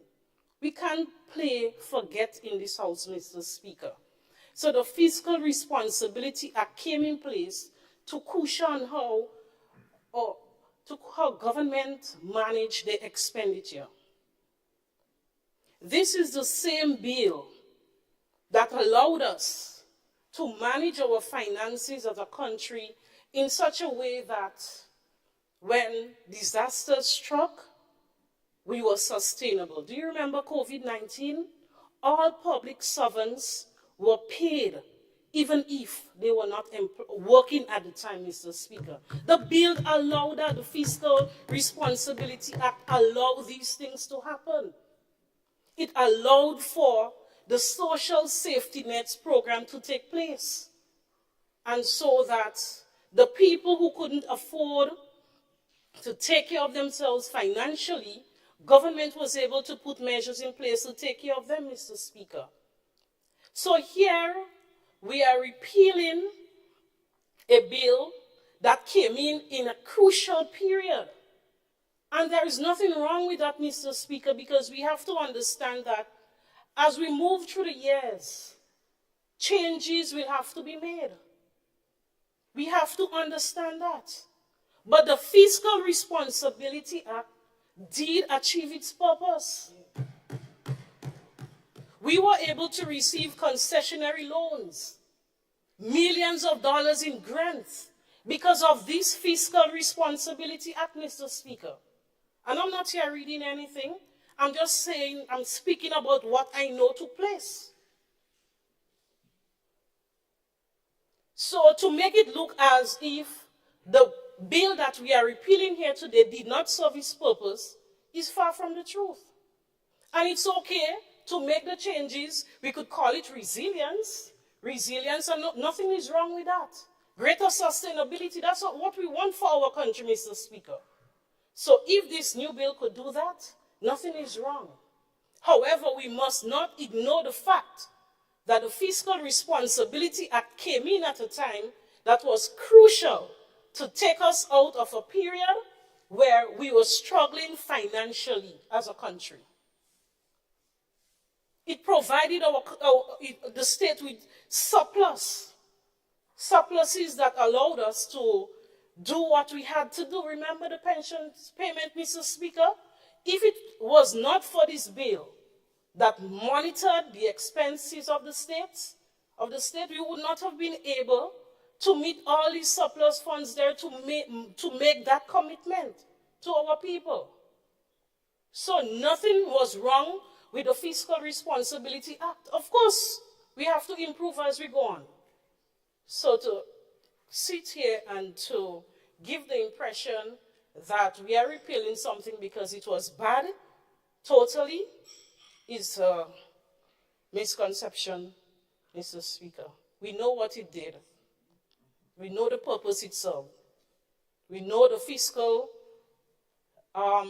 problems we were removed from. So that is what I felt compelled to say this morning. So I had to add my contribution to this bill. Thank you, Mr. Speaker. Thank you, Honorable MP for St. Andrew Northeast.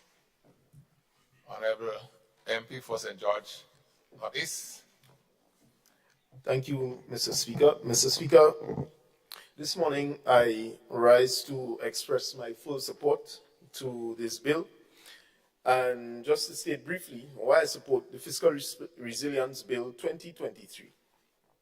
Now, this bill, Mr. Speaker, is aimed to repeal and replace the existing framework of fiscal responsibility.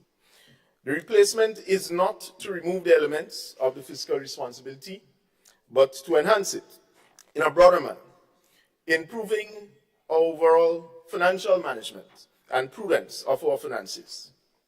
So our legislative financial framework, Mr. Speaker, is on the offensive. On one hand, it looks at the question of being responsible and prudent, and at the same time, it allows for genuine opportunities to invest and expand our economy, while at the same time certainly maintaining that fiscal prudence and fiscal responsibility. And Mr. Speaker, we heard some interesting things this morning, but I want to take the opportunity to talk about why we are getting to this point. It's not to try to erase the use of the FRA in the past. That's not true. But when we talk about why we are repealing and replacing, it's to enhance it, as I said. So I'll give you one example. We had mentioned that businesses closing down and things slow, etc. But I want to say this morning that according to data from the Central Statistical Office, our unemployment rate has gone down. I wouldn't give the figure. I will leave this to the Minister or Prime Minister or Minister of Economic Development to give the actual figure. But it's much lower than when we came into office. The point is, the trend, Mr. Speaker, is going in the right direction. We are not doing this because we want to get back at the former administration. In fact, while we are being called little boys and girls, our leadership and governance so far demonstrates far beyond that. And as such, we have absolutely no time to engage in this banter over the development of our Grenadian people. So let us put that on record and let's set that record straight that some of what we heard this morning is very far from the truth and misleading and just designed to bring the debate down to the gutter where some people are comfortable. We're not in a convention. So, Mr. Speaker, the economy is improving. Even a locksmith could get a work these days, and things are going much better in the Grenadian economy. So, notwithstanding that we are speaking now of fiscal resilience, the Oversight Committee, as you heard, is going to remain because we believe, Mr. Speaker, that we must ensure that an independent committee should oversee the government and not just, doesn't have to do with the ministers or the MPs only, but the whole of government approach that we want to take. So the Oversight Committee will remain in place. Clause 13, for example, Mr. Speaker, provides for a monitoring mechanism of state-owned bodies and to include them as part of our public debt. Now, what this will do is, one, ensure that when we implement fiscal measures, it is done so on the basis of data, proper, more accurate data and information. And two, it will help us to ensure that state bodies that are set up to provide services, make the profits, etc., and have the surpluses so that they can move things forward, are not doing so on their own volition. That they take an all-of-government approach and are also being monitored, just like central government, in terms of its oversight mechanisms, to extend that to the state bodies, so that recklessness, Mr. Speaker, like the marketing board, will not occur, or reoccur, or repeat itself. We see this as critical, and I would have liked to hear the leader of the opposition talking about this particular clause, because under his watch, the MNIB deteriorated into what it did. And I'm saying that the time must come for us to show maturity. This is something good, and the opposition should be talking about that and supporting it. So it's not about repealing and replacing what you had for what we are now putting. That's not the intention. It's to say that we have crossed that hurdle. And might I add, I already mentioned that the reason why we had to institute the FRA at the time in 2015 was because of what they inherited. That's not true. That's absolutely not true. What was inherited was not a mismanaged economy. We had a fiscal problem, and part to do with it was this long decision, which looked to narrow the gap, for example, of income tax many years ago. Talk about that. This is why we had to reach to that point. The country was not generating sufficient revenues at the time. And in addition to that, it had to deal with the international crisis, economic crisis. So we know all about that. What we are saying, Mr. Speaker, is that the response of government is not to engage in who caused this and who caused that, but it's to set the record straight and to prepare the platform for takeoff as a small island developing state, knowing fully well that we are indeed vulnerable to the external shocks, as mentioned this morning, and that the response should not be one that is enclosed and seeks to build up surpluses and not take the surpluses and put them to good use. But we should be both on the defensive and on the attack from an economic standpoint, as I mentioned, so that while we treat and can and have the ability to treat with the external shocks, we are also doing the necessary work to ensure that the economy is growing and that we are not too caught up with the external shocks and fearful, but we are doing what we have to do. So, as mentioned, you're the Honorable Member for St. Patrick East, talking about the need to adjust some of the measures so that it can influence greater implementation of government's projects. We believe, Mr. Speaker, that the approach now to going forward in developing Grenada under the transformation agenda must not be hinged on trying to put sectors against one another, to say the poor ain't getting because it's only the rich that's getting, and to say, well, the poor should get and the rich shouldn't get nothing. But it's to distribute the wealth of society equitable and in a just manner. And this amendment, this rather a repeal and replace, will do just that and will leave the room further for adaptation. So we are not just leaving it at that, but this is why we have the cycles of negotiations, for example, with the unions. It's clear, it's precise, everybody know when it must start, everybody know when it will end. These things will help to make for a better society in terms of our planning of our finances and the planning of our development. So we know what we're doing, and I fully support the passage of this bill. Mr. Speaker, finally, I want to just touch on Clause 14, which provides for confidentiality of information. Now, part in our problem as we continue to develop, the mindset often remains the same. And Mr. Speaker, coming into office, we have observed and we have inherited a situation where governance seemed to be an open sepulchre for some. In other words, most people believe that the responsibility of fiscal prudence, fiscal management resides with the minister or the prime minister or a member of parliament, which is not true. When we talk about government, all of us must have a responsibility. Similarly, if, Mr. Speaker, any cabinet information is released, there's a clause or a responsibility that cabinet members hold and cannot do so. So similarly, when people have to manage sensitive data that may have far-reaching implications and may have repercussion on a national level and can cause problems, there is need, Mr. Speaker, to have these clauses and measures to ensure that the management and the responsibility of that information is not put in the hands of people who are looking to destroy. Because we are interested to build up. As mentioned, our policy is simple. The elements that did not work in the past, we will take it and enhance it, fix it, make it better, and make it more sustainable and resilient for the Grenadian people.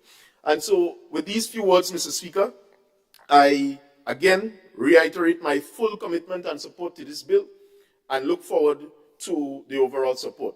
Irrespective of what people may say about it, and everything has weaknesses, essentially, it looked at some of the mistakes of the past, and it is an attempt to correct that and to build on it going forward. Thank you very much.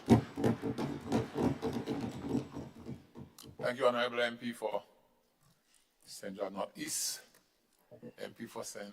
Andrew Southwest, is it? So, thank you, Mr. Speaker. And, very pleasant good afternoon to all. I want to say a good afternoon to my constituent from St. Andrew Southwest who are here with us. Thanks for your presence. Mr. Speaker, I stand in full support of this bill, and I will tell you why I say so. And I want to begin with some definitions. It's important that we define what we're speaking about. And I want to begin by defining the word resilience. What it is to be resilient. And to be resilient simply means to have the capacity to withstand, to stand up, to face, to cope. That's one aspect of it. But it also means you must have the capacity to recover, and recover quickly when difficulties hit you. So you have to withstand it, know how to withstand it, face it, withstand it, and then recover. And don't take long to recover. Recover quickly and try. Be resilient. And Mr. Speaker, the way the world is nowadays, everything focuses on resilience. So we speak about economic resilience. We speak about fiscal resilience. Yeah? That's the word these days. So we have to define our work to achieve resilience. And our country, therefore, has to be resilient. Our country has to be able to withstand whatever difficulty, and they come in different forms. You have external shocks, you have natural disasters, because they would affect us. And in most cases, these external shocks affect us negatively. And when they affect us negatively, we must be able to withstand them and overcome them and try. And that's what we mean when we speak about resilience. So, Mr. Speaker, I support this bill because, as far as I'm concerned, this bill, in its parts and in its clauses, would have identified a number of fiscal performance indicators that would allow us to determine by our own performance whether or not we are resilient. And I have to stress resilient, because fiscal resilience, because for us in the OECS, the Organization of Eastern Caribbean States, that comprises all of us from Dominica to Grenada, St. Lucia, St. Vincent, and so on. For us, we have a saying that in our economies, everything is fiscal. Everything is fiscal. Which means that once the fiscal is right, the economy is right, and everything else is all right. So we have to make sure that our fiscal situation is resilient. We must get the fiscal right. And it means, therefore, that we must continuously take the correct measures and identify the correct indicators and monitor the performance of those indicators to ensure that we are fiscally resilient, so that when an external shock hits us, we can withstand it, we can survive, and we can thrive, and thrive quickly afterwards. And so, Mr. Speaker, if you read reports, be it from the IMF, be it from the World Bank, be it from ECLAC, Economic Commission of Latin America and the Caribbean, be it from the OECS, what countries are doing these days are in fact taking measures to ensure that the economies are resilient, as I would have defined what resilience really means. And therefore, this bill, as proposed, contains the elements, the fundamental elements, which would allow from our performance that we can determine whether or not we are indeed resilient. So, when we go to part 2 of the bill, part 2 of the bill, Mr. Chairman, make reference to a number of performance indicators, a number of fiscal performance indicators. And for these indicators, targets are set. And if we are able to meet those targets, it simply means that fiscally we are resilient. And therefore, I want to make some reference, Mr. Speaker, to some of these targets, these fiscal performance targets. And one of them is the wage bill.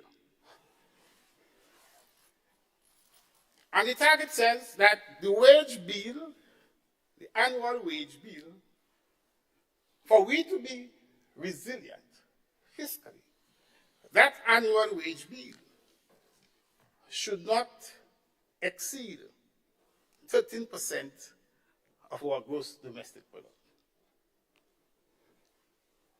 Now, I want to make a point here. Mr. Chair.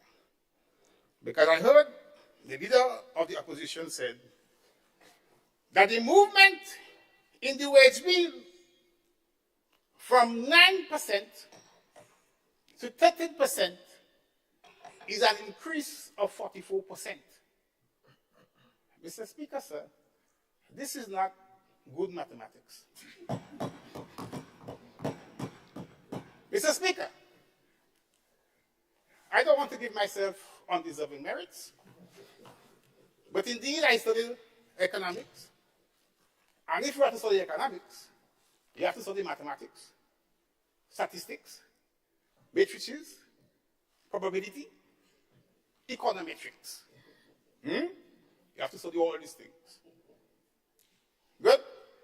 And I know there are something called percentages.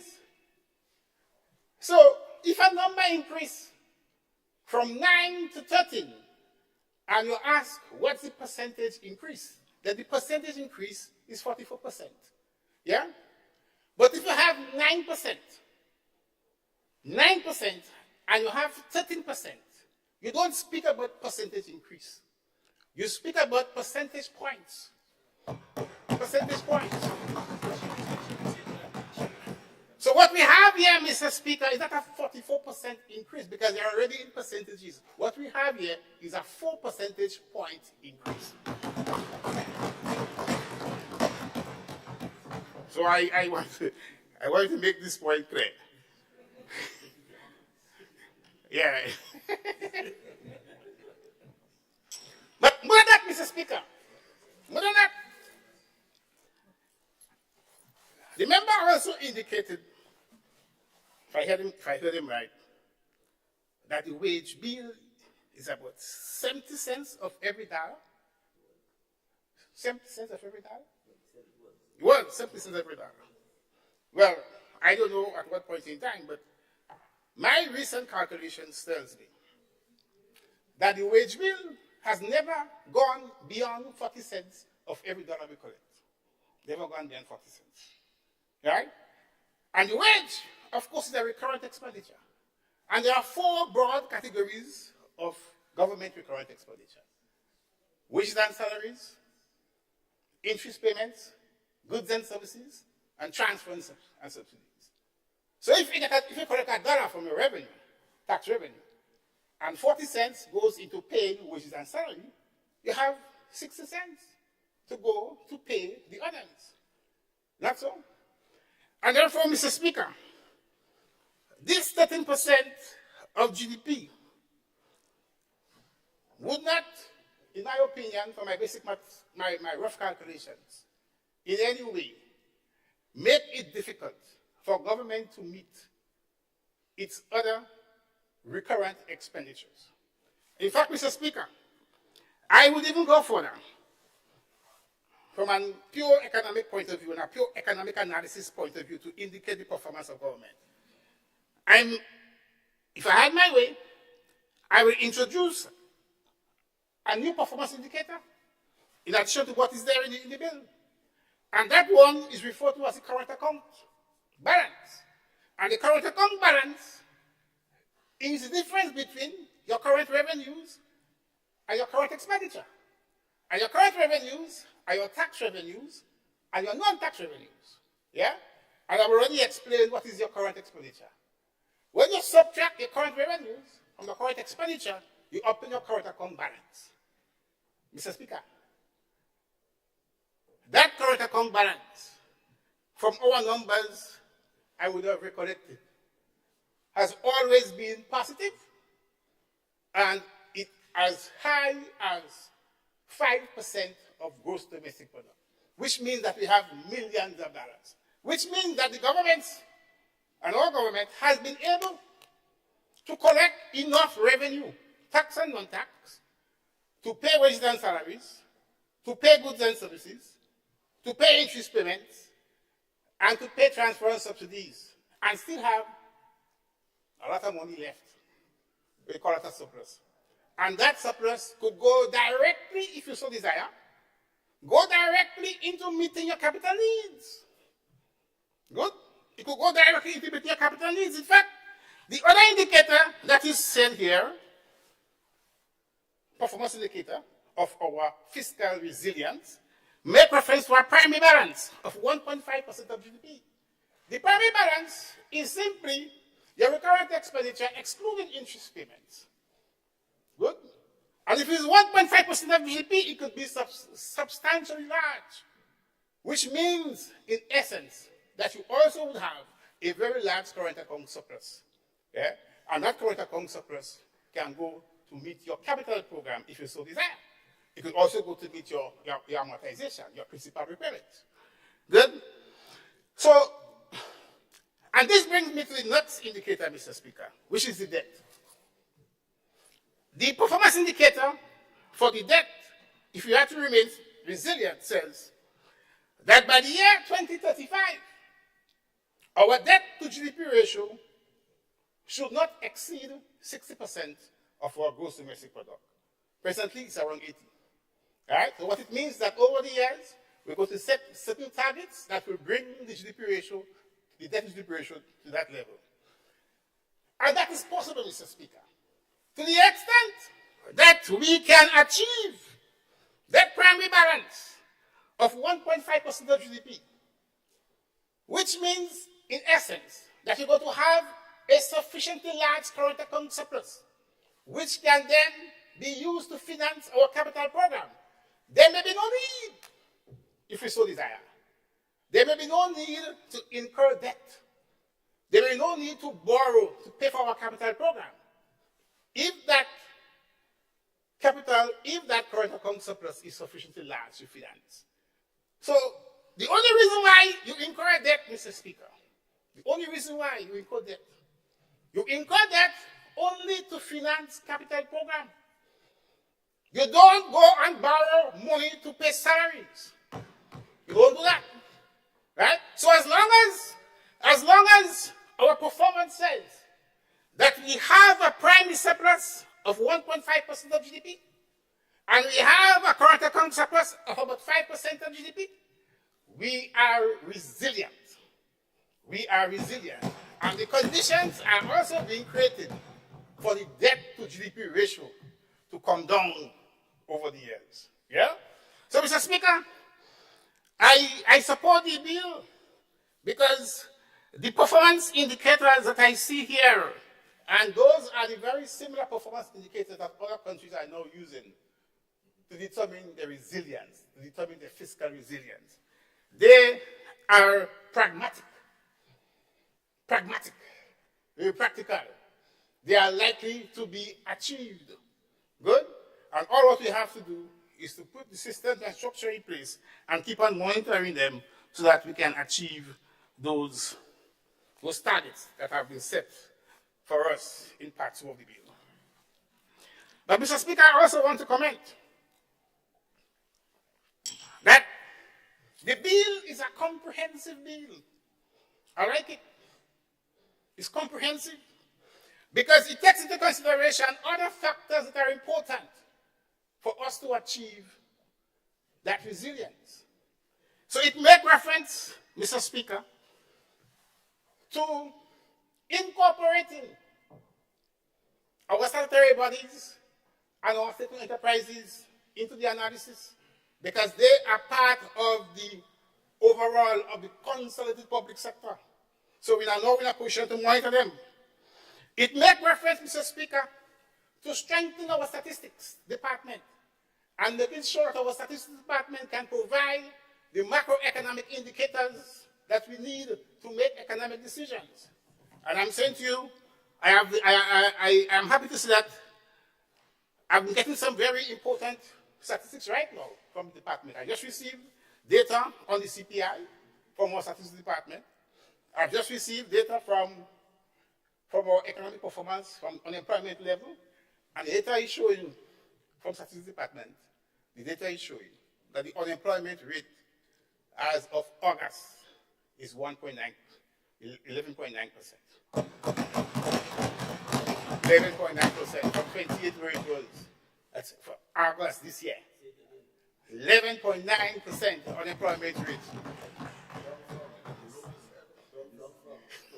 from 28%. Yeah? I have it here. I have it here. I can show you. More than that. More than that. The data I received from the CPI says that CPI, the cost of living, is now 1.9%. 1.9%. Down from 3.3, where it was at the same time last year. So put all of that into context. The economy is doing well. We are doing well.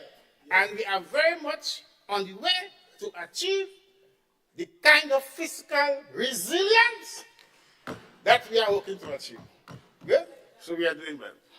But, Mr. Speaker, I wanted to also mention the role of the Fiscal Resilience Oversight Committee that is going to replace the Fiscal Responsibility Oversight Committee.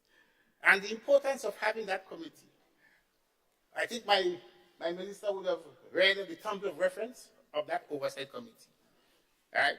And the need for it to produce the reports and to monitor. Thank you, Mr. Speaker. How much time were you giving me? Your time has expired. So I give you 3 minutes more to wrap up. Yeah. Thank you. Right. That committee, Mr. Speaker, is extremely important in helping us to achieve those resilience targets. Because what that committee will do is that from time to time, it will prepare its report. Take into consideration, it will report on those targets and the extent to which government is fulfilling those targets, and make recommendations as what needs to be done to keep us on track. And I'm happy with this present committee, because this present committee, Mr. Speaker, is headed by one of the finest economic minds our country would have produced. Good, objective, brilliant, well-experienced.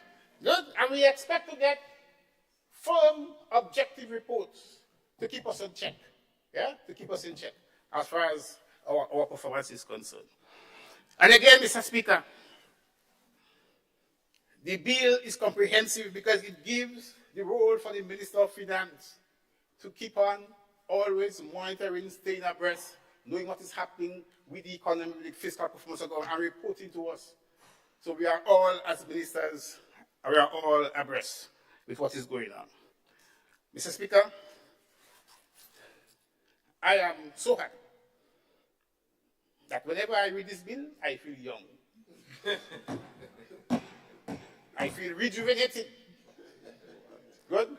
I know what we're doing is good for the country, is good for the people, is good for our homeland, and is good for all of us. And out of this, only one thing will come from out of this. Good for Grenada. Thank you, Mr. Speaker.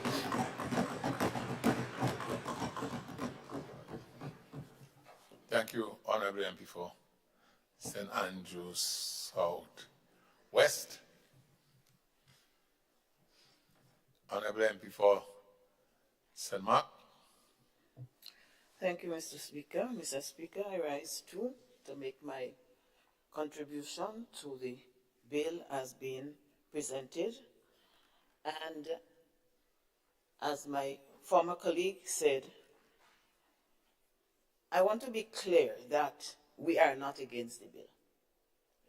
Because while it is different, I mean, there are different words and terminologies, but we are well aware that the intention, whatever the intention is to manage, and I hope that this is the intention, I can't swear for it, but whatever the intention, if the intention is to manage the nation's resources better, then how can we be against it? It is for the good of all of us. Maybe we on this side might get a little some spin up from it, and the nation as a whole. So, let us not confuse the issue in this Honorable House that we are against it. We have said nothing against the bill. But what we are saying is, words is one thing. Action is a completely different thing, Mr. Speaker.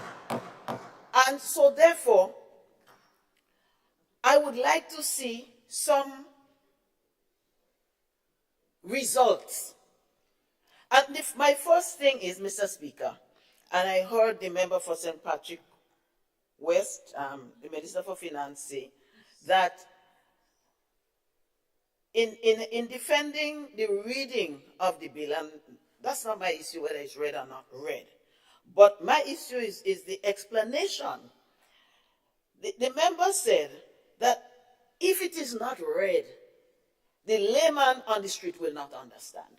So if we come to this honorable house and we read some big words and we use a lot of metrics, as my dear friend, the minister said, all the what? Econometric, whatever it is, I don't know anything about that. If we say all these things and we read it, then the layman on the street is going to understand. Doesn't make sense. And that is why I said before, and I lamented before in the last sitting of this honorable house, that there wasn't more consultation, so that the words could be broken down and the content and the context in which they were formulated could be explained to people like me who don't have the metrics. And I hope that as time goes on, instead of the tribal war, that some time will be taken out to explain these things to the people. But Mr. Speaker, in the meantime, there are some things I don't understand. Because I heard members say unemployment going down. I heard about surplus. I heard about equity. And I don't want to be accused of not knowing what equity means. But how I translate it is that there is a basic spread of things so that the one from the top and the one from the bottom, even the one from the gutter, will understand, will get something out of it.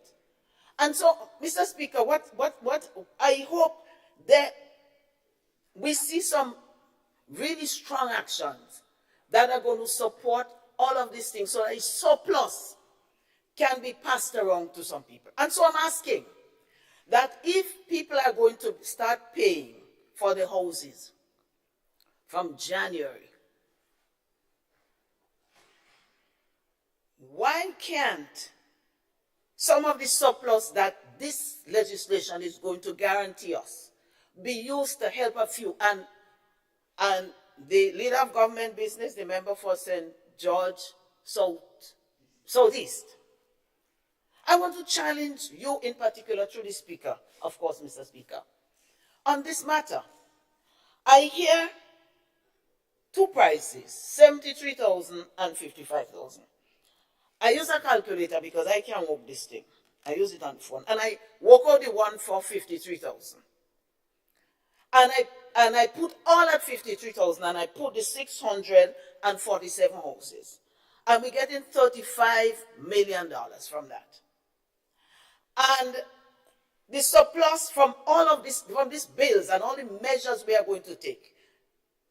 Mr. Speaker, you want to tell me that we cannot take some of that, all of the surplus we hope to get, starting from January and going beyond, to do something better for some of the indigent people? And I must talk about them. I mean, some people might forget their past because I keep hearing people saying they come from poor families. But how you forget how poor people live? This is puzzling to me. And so some people might have property that they could put up for things. Some people don't have. And it may be in part because they were careless. It may be so. And it may be because of certain extenuating circumstances. Some people are poor because of certain extenuating circumstances that put them there.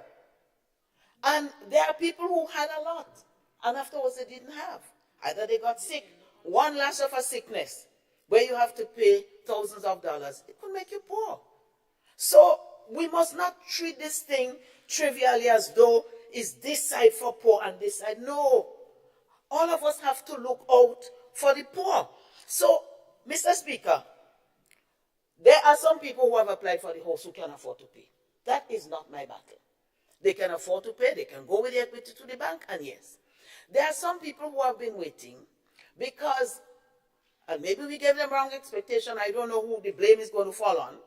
But the understanding, our understanding was that we have to make it accessible so that persons who have a reasonable income and can go to the bank and have some equity, some property that they can sign, because sometimes you don't have the money, but you have the property to put up.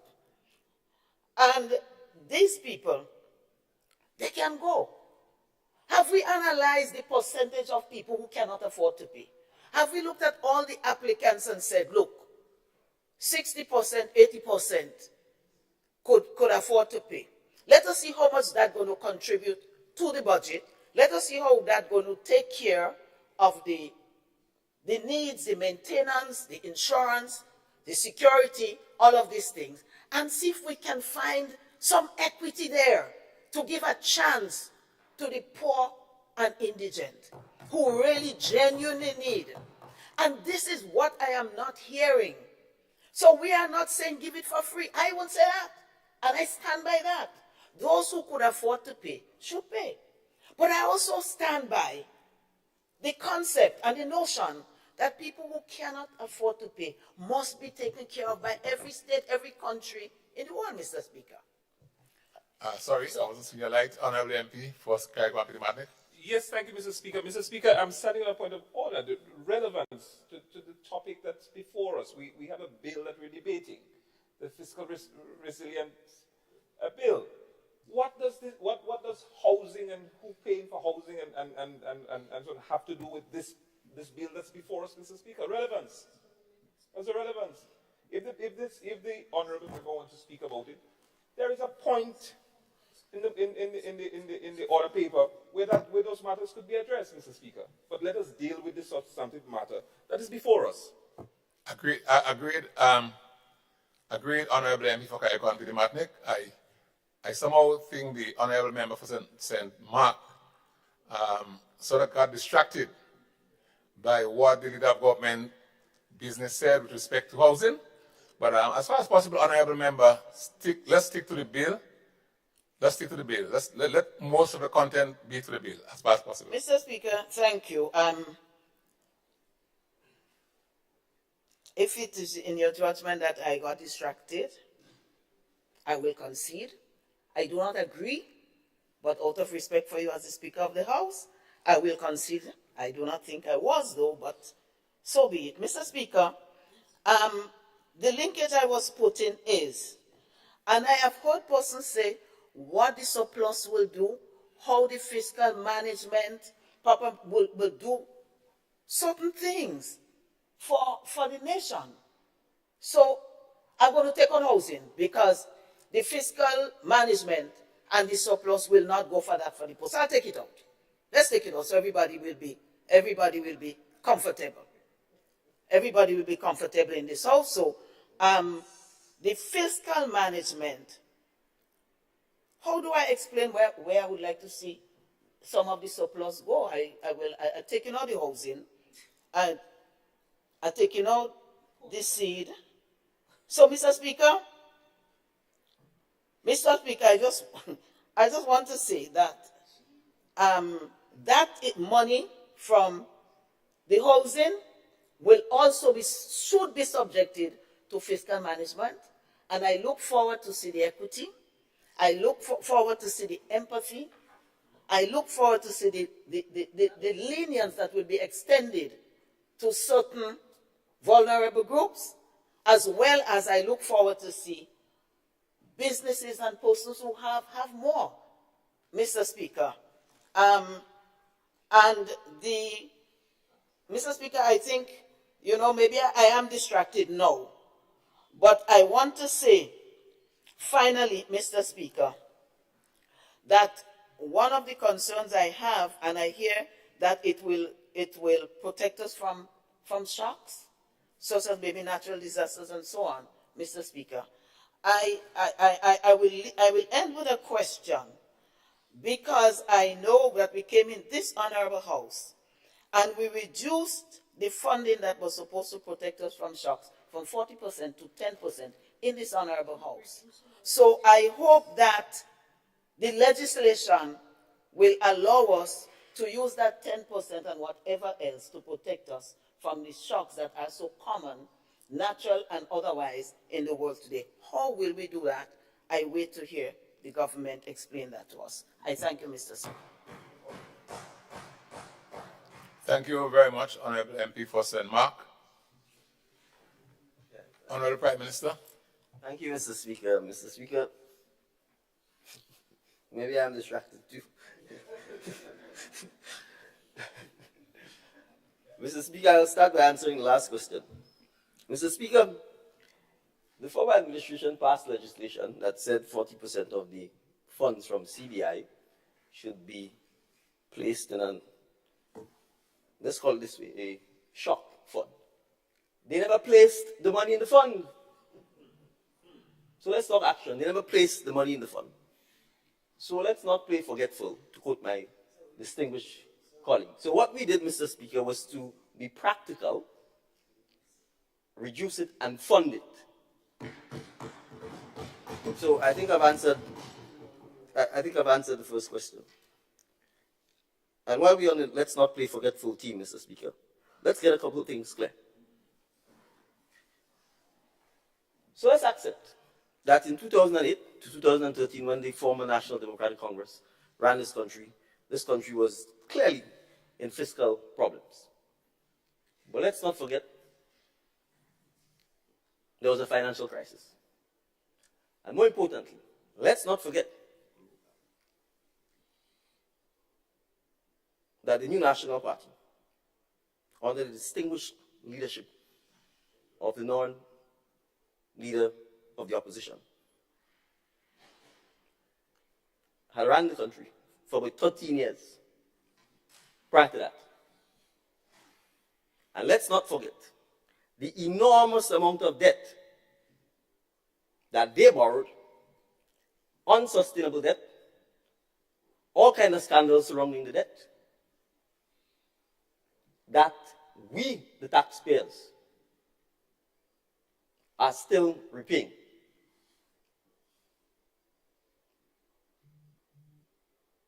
By the time the National Democratic Congress took office between 2008 and 2013, Grenada's debt to GDP ratio was already off the chain, to use the young people's language. And let me say this. Well, you have to bring it down. It's called poetic justice. If you borrow, you have to find ways to pay back. And how did we pay back? Not you bring it down. We, the taxpayers, the structural adjustment program that you imposed upon the backs of the people of Grenada, which we are still dealing with. And let's be real, Mr. Speaker. Do you know what the current debt of this small island is? $2.59 billion. That's what we and the generations of Grenadians to come have to pay back. Borrowed largely when the leader of the opposition was Prime Minister. So yes, the IMF and the World Bank forced him in 2013 to enter into the self-imposed structural adjustment program. He did not have a choice. He could pretend and say it's self-imposed and homegrown. He had to do it. And it's always amazing that someone who wants to be called a father seems to walk out on his children all the time. He does not have the courtesy to even remain in the house to hear their contributions. If you want the respect of parenthood, give respect. If you want the courtesy of parenthood, give courtesy. And if you really have genuine experience that you want to share with us, stay and share the experience. Don't, as soon as you don't get your way, pick up your bag and books like a little bully in the schoolyard playground and walk out of the honorable houses of Parliament. So, Mr. Speaker, let us be real. This debt to GDP issue, we like to talk about what's on the ground, has real consequences for the man on the ground. It is the enormous amount of debt that was borrowed by the NNP administration that forced the NNP administration to enter into a structural adjustment program and forced it to enter into the Fiscal Responsibility Act. They were forced into doing it. Because why? the international community said to them, if you do not have a rules-based fiscal framework, we will not help you out of the structural adjustment program. And so yes, Honorable MP for St. Andrews Northeast, you had to enter into a Fiscal Responsibility Act. You had to implement a Fiscal Responsibility Oversight Committee to oversee the performance and the behavior of the government, because the past indicated that with no oversight, the NMP administration would be reckless, would continue to borrow, and would continue to take actions that were detrimental to the interests of the people of Grenada. So you were forced to do it. And it's been in place since 2015. But don't come here and pretend. By 2018, your administration knew that there were issues with the legislation. Because by 2018, your Ministry of Finance started reviewing the legislation. Perhaps it was lost on all of us, but my distinguished colleague from Carriacou and P.T. Martinique gave the history of the review of the legislation. It was not done by us. It was only in 2013 the IMF technical team conducted a final review. And so they know very well that we are again presenting a bill that was largely drafted already by them. And that we are doing and culminating, and I have no difficulty saying so, work largely done by them, because we recognize that there are challenges with the bill. There are ambiguities in definitions. There are conflicting rules. There are too much rules. And so what they are seeking to do and what we are seeking to do is to simplify the rules so that we have two primary rules from a fiscal point of view that the government must comply with. One, the debt to GDP rule. And that is critical to ensure that we do not borrow more than we can repay. Because when you borrow more than you can repay, yes, you will not be able to pay public servants. Yes, you will not be able to meet your commitments. And so the goal here is to ensure that by 2035, our debt to GDP ratio is anchored at 60%. We are also not going to hide. And that was part of the problem. Hiding your debt, borrowing, doing all kinds of schemes to not show the public the actual amount of money that you're borrowing. And this is part of the transparency, not just central government debt, all statutory body and state-owned enterprises debt. So, Mr. Speaker, I want to make it clear. The $2.59 billion of debt is central government debt, but there's more debt. As of June, state-owned enterprises debt total $522.7 million.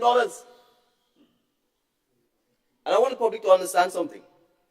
This administration has thus far, as of last week in Marrakech, Morocco, only signed one major debt agreement, and that is with the Saudi Development Fund.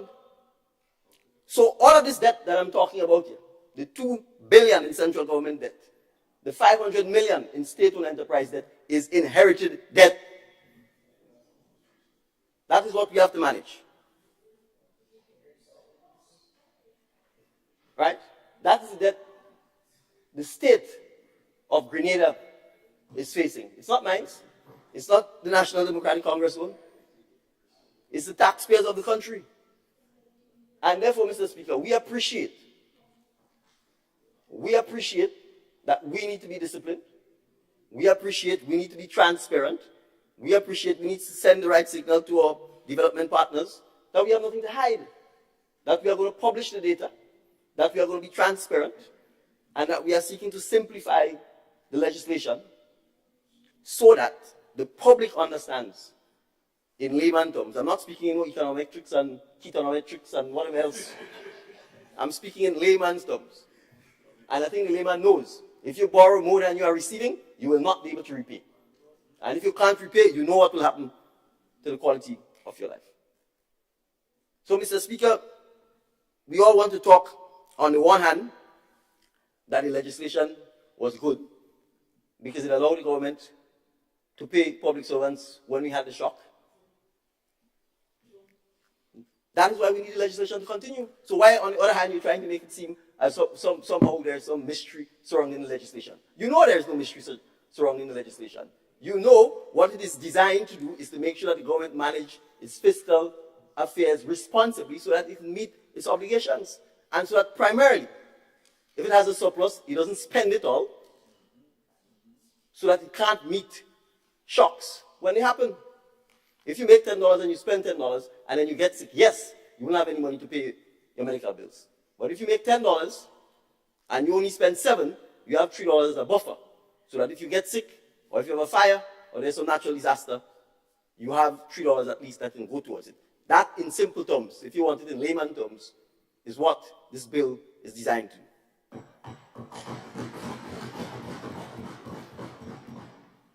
And let me say this, Mr. Speaker.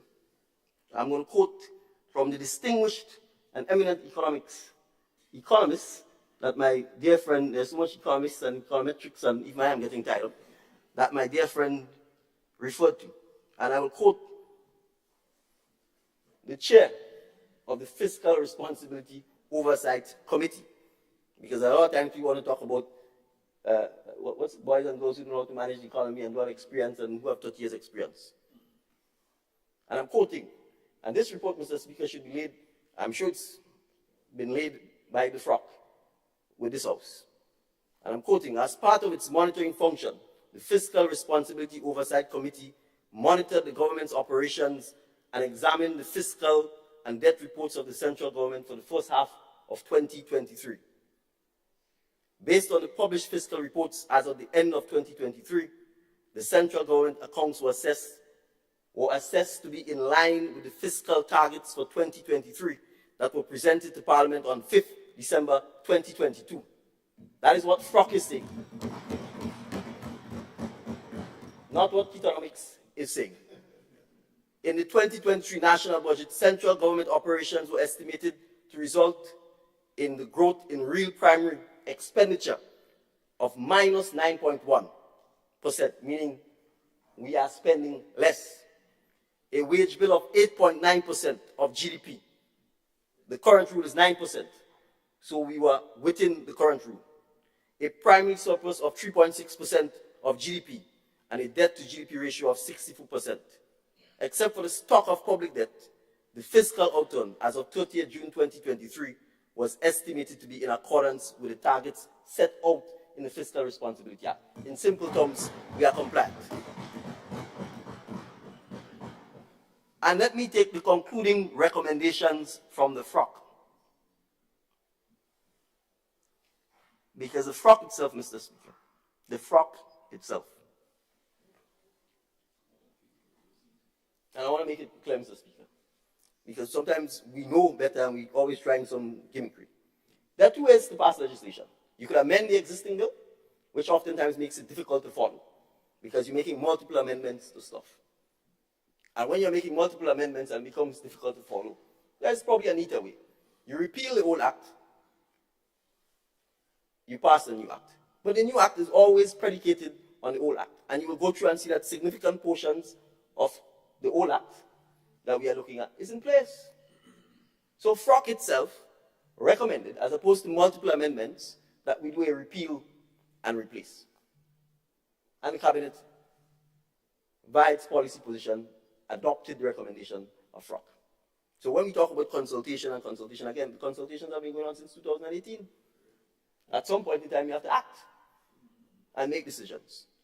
So FROC itself says, as the government reforms the Fiscal Responsibility Act, the FROC recommends that the Reformed Act be simple, so that the layman can understand it, consistent, so that it is consistent with the Public Debt Management Act and the Public Finance Management Act, to make sure the definitions are the same and consistent, and easy to implement and monitor.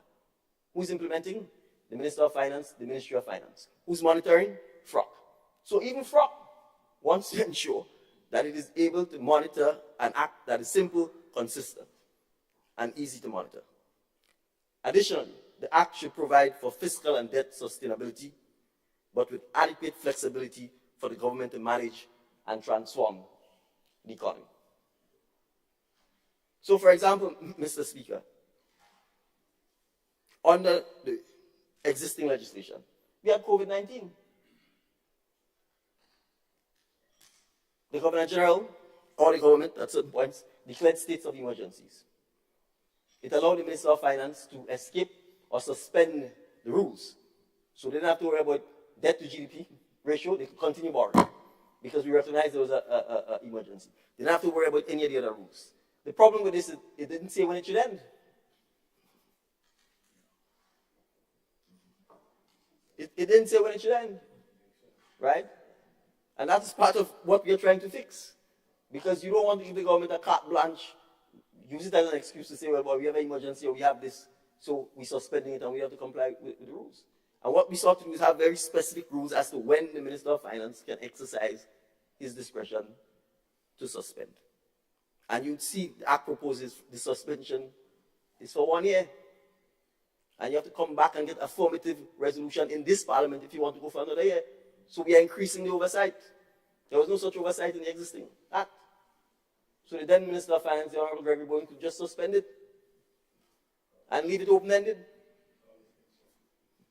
Right? And then have an election budget, as my friend already pointed out, in the hope that you could use the surplus to woo the people of Grenada to put you back into office. So we are saying even, we could continue, Mr. Speaker. It's to whoever the incumbent is advantage to leave it open-ended. Well, we are imposing the very same restrictions and rules on us to make sure that there is fiscal discipline for the benefit of Grenadians, regardless of whether you have elections or not. And it's for the same reason we are saying, don't try and fool public servants or the government employees when there is no parliament in session, i.e. between elections, so that you won't quickly sign union agreement and collective bargaining agreement with them, and then after you sign it and you put you back in office, you turn your back on them and say you're not paying what you agreed to. And then they have to walk up and down in the hot sun to get the 4% that you agreed to pay them, and which you are now admitting during the COVID period you had the surplus to pay. So, Mr. Speaker, the Act is designed, and that's why the name change, to ensure that regardless of the circumstances that we have to meet, warfare in the international community, pandemics, natural disasters, financial or economic crisis, that the economy, and in particular the public purses, are managed prudently, sustainably, for all Grenadians.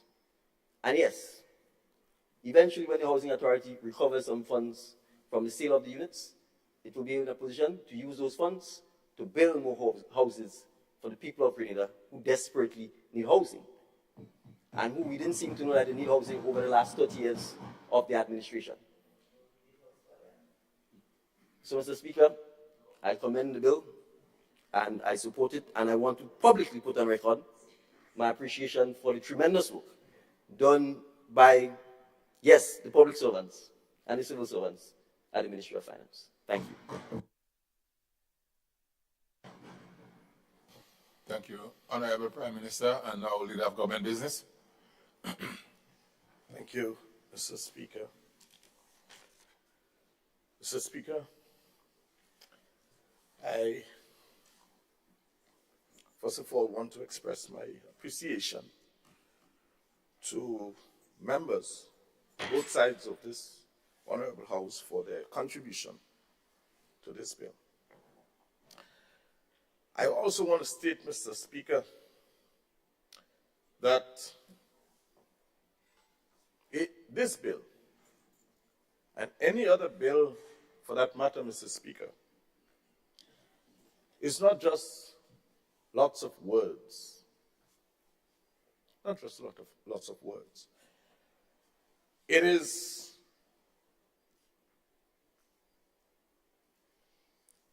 legislation. It is a law in making that we must hold ourselves accountable to as leaders. Because if we have that attitude, Mr. Speaker, in our parliament, that when we craft legislation that is just words and we're not holding ourselves accountable and obedient to the law, As if we are law unto our own selves, Mr. Speaker, it will be a very dangerous precedence. Mr. Speaker, this is one of the most significant piece of legislation being crafted that will help to shape the economic future of our beloved nation. Included in this legislation, Mr. Speaker, is the matter of transparency and disclosure. Those ingredients, Mr. Speaker, adds strength to the legislation. The people can go online, they can see this legislation, they can see the reports that will emanate out of this legislation. And as a result of that, we will be wiser as a nation and keeping our leaders in check at every stage of this. So, Mr. Speaker, with these few words, I wish to thank again the members of this Honorable House for adding the voice to this debate. And I now commend this bill to the House for its second reading. Thank you.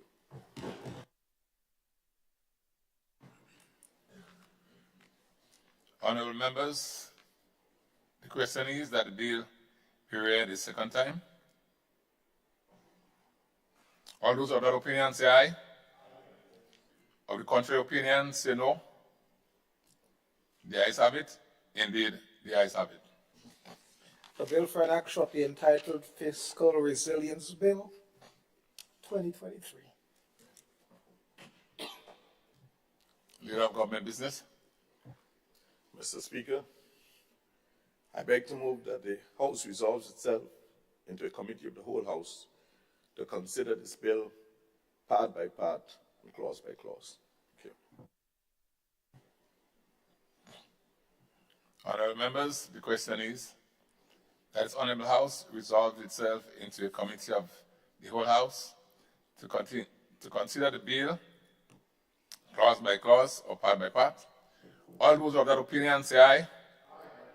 Of the contrary opinion say no. The ayes have it. Indeed, the ayes have it. This Honorable House is now in committee.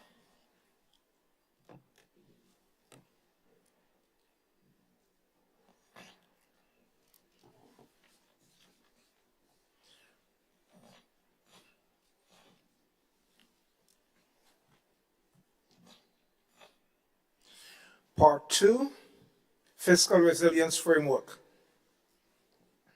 Honorable members, the question is that Part 2 forms part of the bill. All those of that opinion say aye. Of the contrary opinion say no. The ayes have it. Indeed, the ayes have it. Part 3, Responsibilities for Implementation and Monitoring of the Fiscal Resilience Framework. Honorable members, the question is that Part 3 forms part of the bill. All those of that opinion say aye. Of the contrary opinion say no. The ayes have it. Indeed, the ayes have it. Part 4, Miscellaneous. Honorable members, the question is that Part 4 forms part of the bill. All those of that opinion say aye.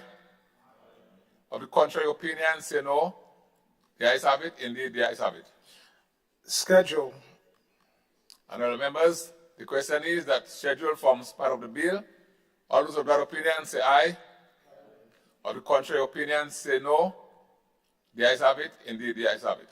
Part 1, Preliminary. Honorable members, the question is that Part 1, preliminary, forms part of the bill. All those of that opinion say aye. Of the contrary opinion say no. The ayes have it. Indeed, the ayes have it.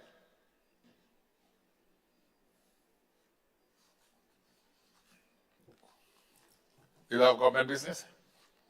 Mr. Chairman, I beg to move that the House resumes and that the Chairman reports progress on the bill. Honorable members, the question is that the House resumes and the Chairman of the committee reports progress on the bill. As many as that opinion say aye. Of the contrary opinion say no. The ayes have it. Indeed, the ayes have it.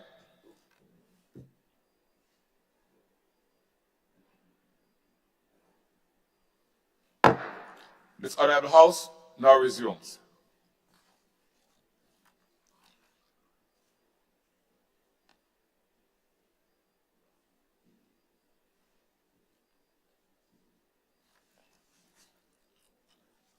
Honorable members, I have to report that the bill was considered by a committee of the whole House and passed without amendment.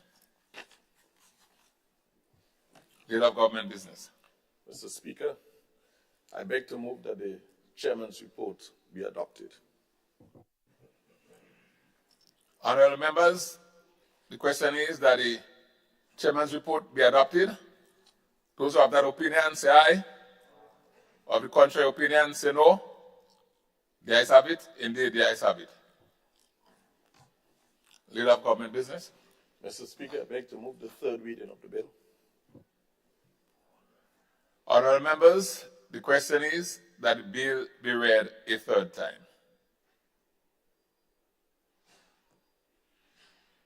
Honorable members, the question is that the bill be read a third time and pass. As many as are of that opinion say aye. Of the contrary opinion say no. Indeed, the ayes have it. The ayes have it. A bill for an act shortly entitled Fiscal Resilience Bill 2023.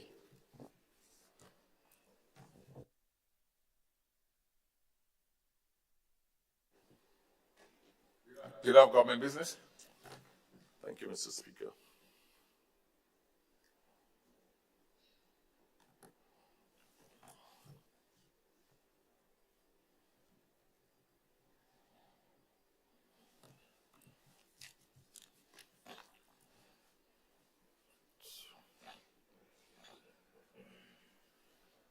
Mr. Speaker,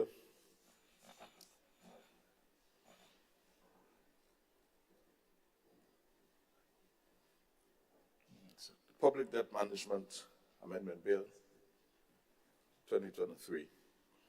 I wish to commend this bill for its second reading in the House. Thank you, Mr. Speaker.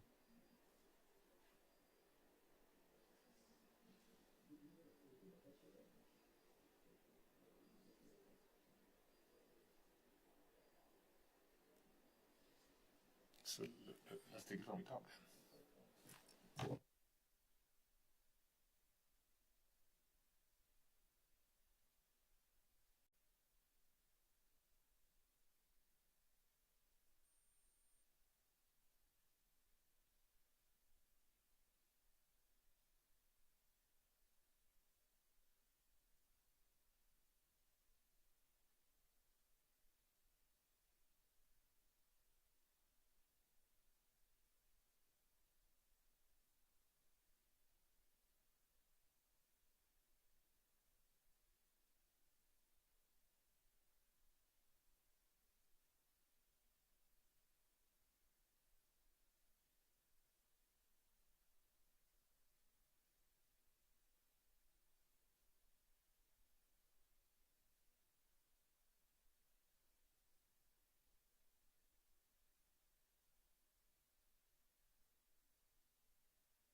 Leader of Government Business.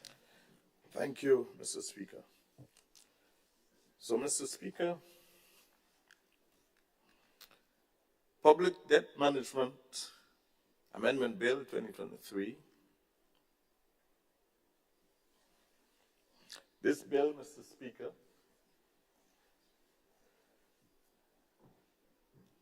contains 3 clauses.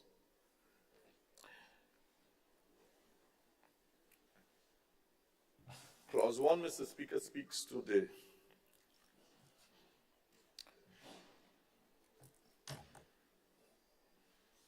title of the bill, Honorable member, can you approach the bench, please? Please.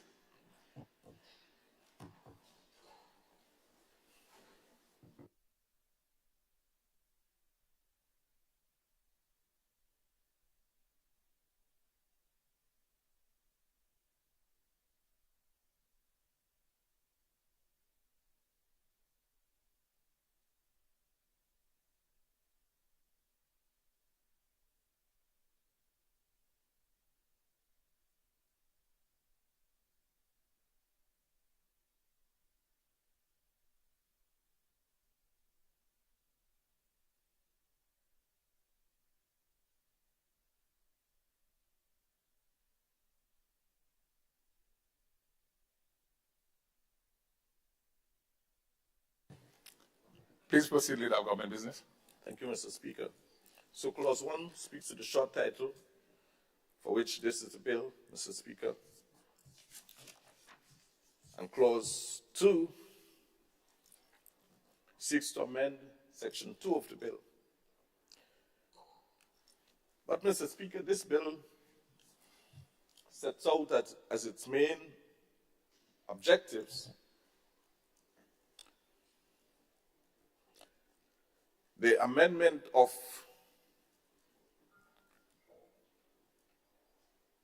or the revision of the definition, Mr. Speaker, for public debt as the main objective of this particular bill.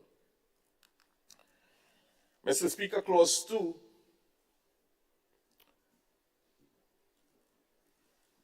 seeks to amend section 2 of the Principal Act by repealing the definition of contingent liabilities, public debt, and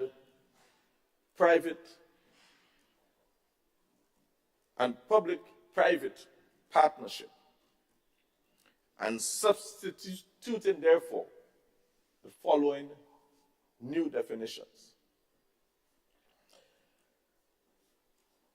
The new definition, Mr. Speaker, for contingent liability means financial obligations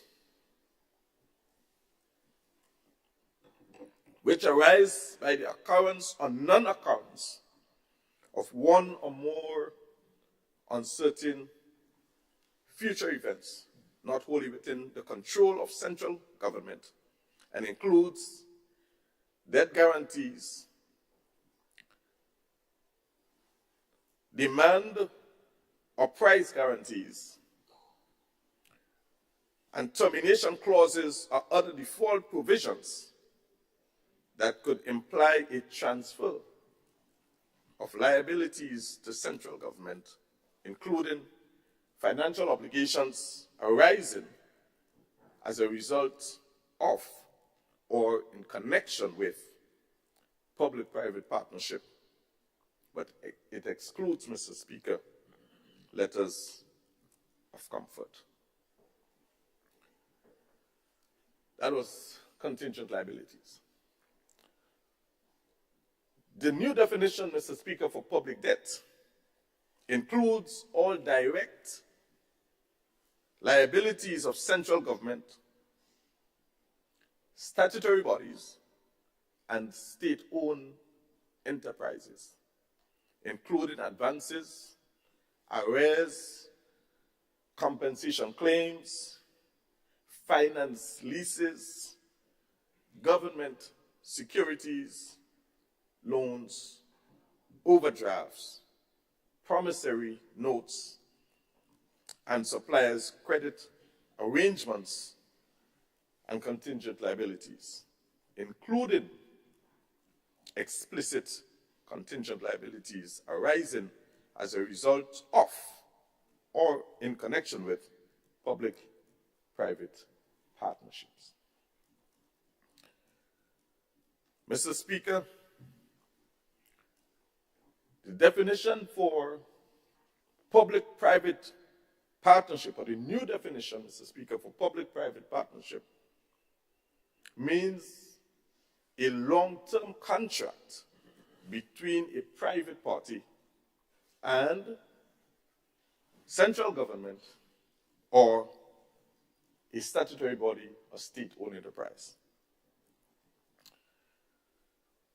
And that long-term contract would be for the providing or management of a public asset and associated services, which shall be on terms and conditions which have been approved by Cabinet. By inserting those definitions, Mr. Speaker, within the appropriate order in the schedule, borrowings now, Mr. Speaker, under this definition, would include the creation of debt obligations by the public sector through any means, including advances, loans, overdraft, government securities, the payment of arrears, finance leases, and so on and so on and so on. And explicit contingent liabilities means the legal obligation for central government to make payments only if a particular event occurs. I move to Clause 3, Mr. Speaker. Clause 3 of the bill, Mr. Speaker, seeks to amend Section 12, subsection 1A of the Principal Act by deleting the words public sector and substituting, therefore, the words central government. In this context, Mr. Speaker, central government means every branch, ministry, department, or agency of government, and includes all special funds established and maintained by government under the Consolidated Fund.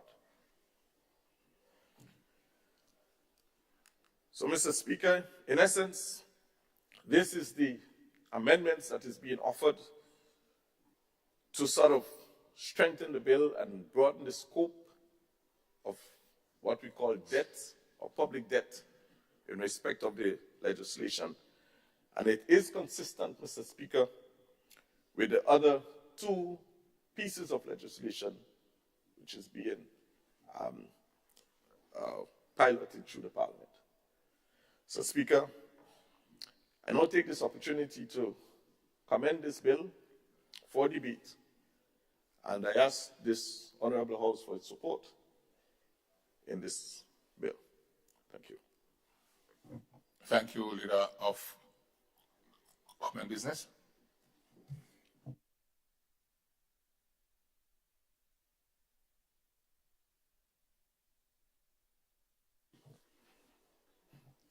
Honorable MP for St. Andrew Northeast. Thank you, Mr. Speaker.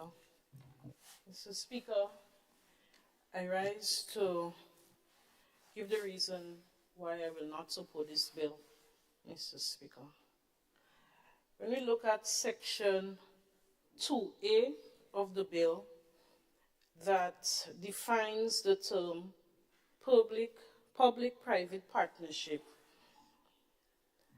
and when we go back to what the definition was when the public-private partnership was established back in 2015, this new definition has basically removed an important part, Mr. Speaker. In 2015, when the Grenada National Public-Private Partnership, PPP, was established in consultation with social partners, regional and international partners, Mr. Speaker, a robust framework was established for projects throughout its whole life cycle, that is from the identification of projects to the implementation. And in the definition then, it clearly indicated that a significant portion of the risk of those projects would be borne by the private partner, not the government, Mr. Speaker. This part is clearly removed from this new definition.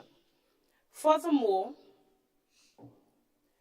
approval of these projects in this new definition here as proposed is done simply by a mere cabinet approval. When we have contingent liabilities to be borne by the state, I believe that a mere cabinet approval alone should not give authority to such projects, Mr. Speaker.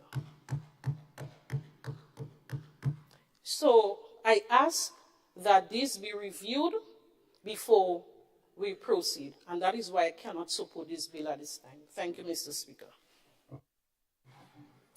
Thank you, Honorable MP for St. Andrew Northeast.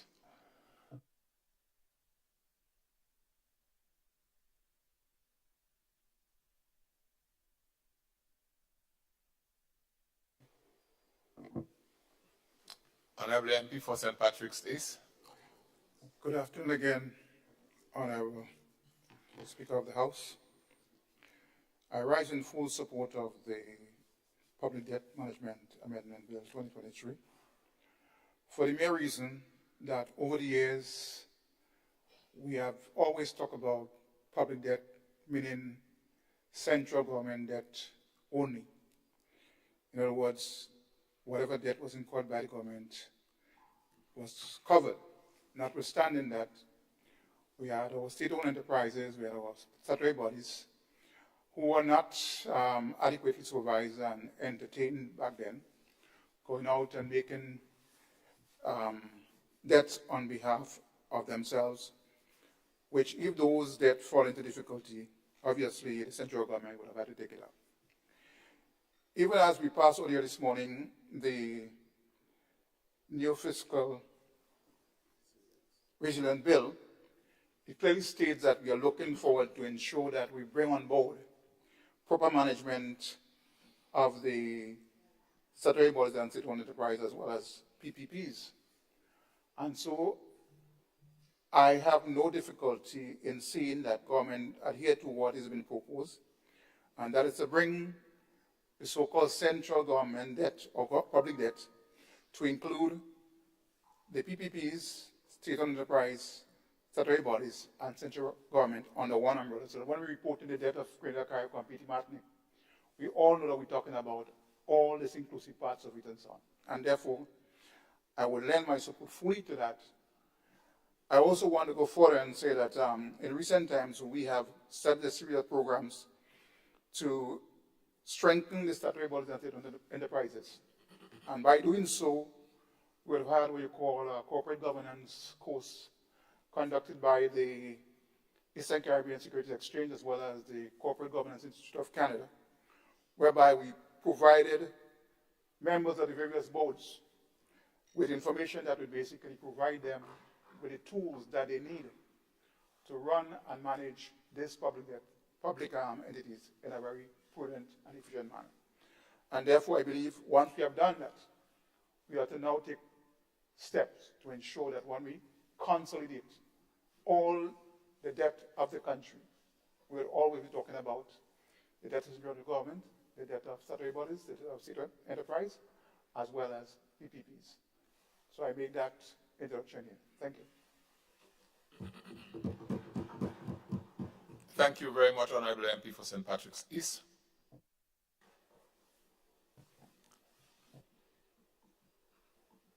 Honorable Prime Minister. Thank you, Mr. Speaker. Mr. Speaker, the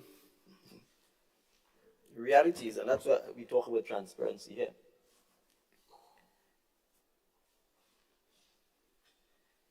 The intent is to make sure that when we report, and that when the fiscal framework is looked at, that we take account of all state and government debt, not to hide some of it, to take into account all of it, so that the state, the government, state-owned enterprises, statutory bodies, and the citizens are aware of the true extent of the public debt, and that we can manage it prudently, because the worst thing is to think your debt is $10, only to discover that it is $5, because through some hidden or unknown or undisclosed instrument, for example, public-private partnership, you discover that you have more debt than you were actually bargaining for. So this is not meant to authorize Cabinet to enter into public-private partnership. Cabinet has the right to do so of its own. It's the executive decision-making arm of the state. It can contract once the necessary procurement rules are complied with any entity. And by doing so, especially if it's a private entity, you can create a public-private partnership. So this bill isn't authorizing it to do so. Cabinet has the ability to do so as we stand. What we are saying is that if the Cabinet chooses to do so, and there are liabilities or debt obligations arising to the state as a result of entering into a PPP, we need to make sure that the fiscal framework covers this. That is all that it is doing. And as I've said, all of the debt that we currently treat with is debt incurred by prior administrations. And so we need to make sure that we have a complete understanding of the extent of our debt, because that's the only way in which you'll be able to properly manage it. So it follows, Mr. Speaker, that the amendment there has to be consistent with the other two pieces of legislation that we've proposed and which have already been passed, to ensure that there's consistency when reviewing the extent of government obligations. And that would obviously include in circumstances where the government is in a PPP with an entity. So, Mr. Speaker, I obviously say those few words to support and commend the bill to the House. Thank you. Thank you very much, Honorable Prime Minister.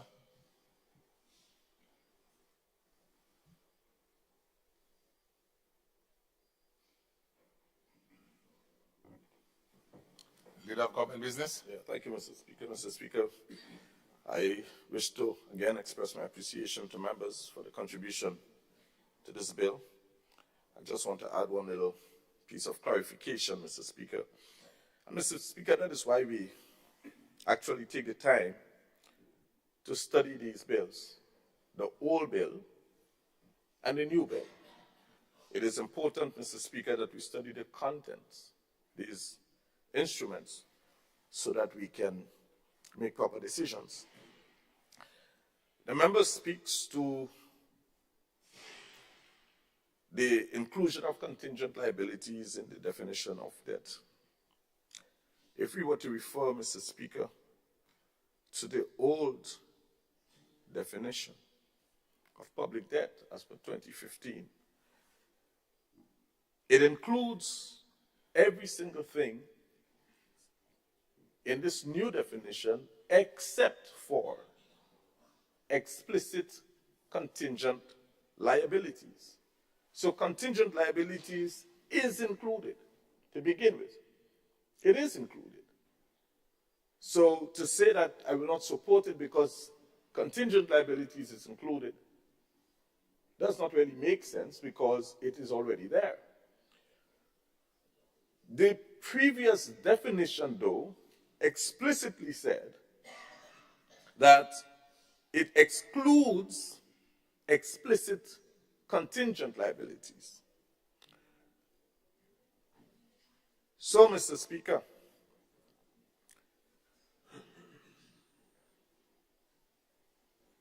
if you are rationally thinking, if you were to include contingent liabilities and not include explicit contingent liabilities, when you look at the definition of what it really means, it does not add up, it does not make sense.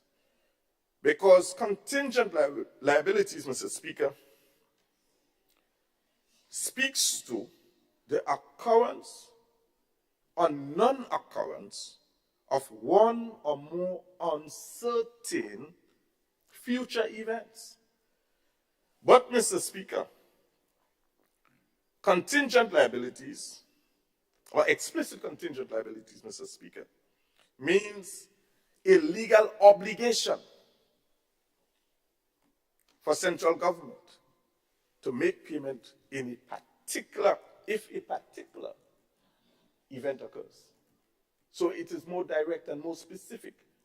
There is already a legal obligation, what we call a present obligation. There is already an obligation because something has happened. For example, the court has ruled. There is a present obligation to make a payment because there was a commitment. And so explicit contingent liabilities had to be included because it is a more direct responsibility of central government to honor an obligation that has already occurred. So, Mr. Speaker, I say this to add a little clarity, and hopefully, by so doing, we would get greater support on this bill. Once again, I wish to thank all members of this honorable House for the discussion on this bill. Thank you very much, Mr. Speaker, and I now commend this bill for Secretary.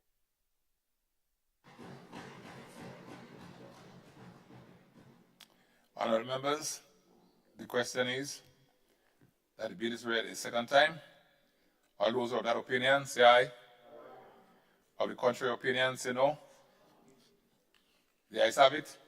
Indeed, the ayes have it. Leader of Government Business. Thank you, Mr. Speaker. Mr. Speaker, I beg to move that the House resolves itself into a committee to consider this bill clause by clause. Thank you. Honourable members, the question is that this Honourable House resolve itself into a committee of the whole House to consider the bill clause by clause. All those who have that opinion say aye.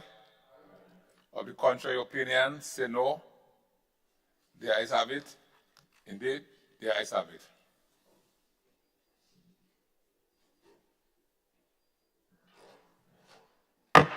This Honourable House is now in committee.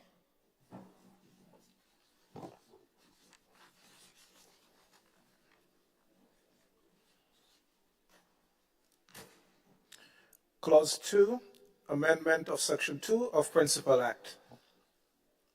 Honourable members, the question is that Clause 2 forms part of the bill.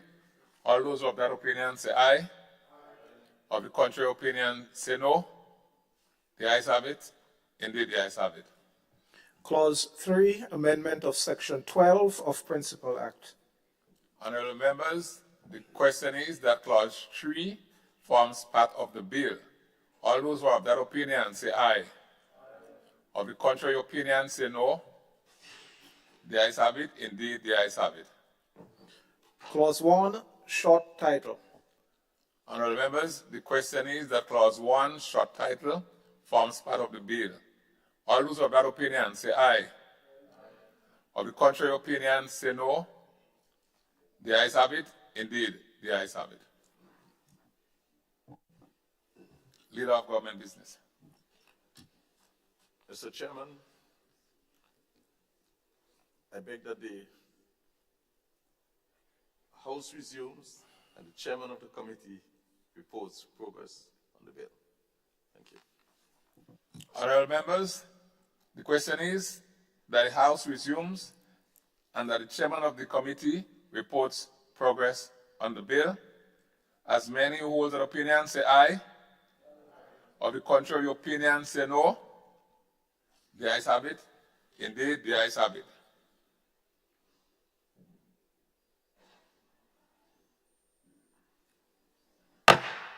This Honourable House now resumes.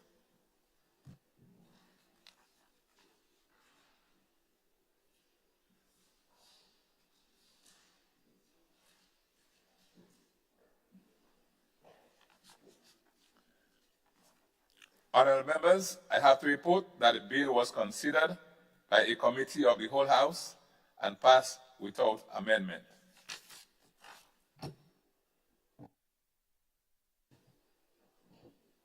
Leader of Government Business. Thank you, Mr. Speaker. Mr. Speaker, I beg to move that the chairman's report be adopted. Honourable members, the question is that the chairman's report be adopted. As many as of that opinion say aye. of the contrary opinion say no? The ayes have it. Indeed, the ayes have it.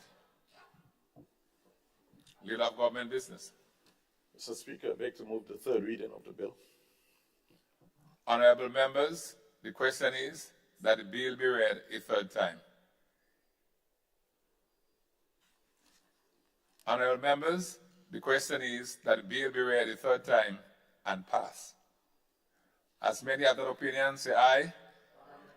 Of the contrary opinion, say no. The ayes have it. Indeed, the ayes have it. A bill for an act shall be entitled Public Debt Management Amendment Bill 2023.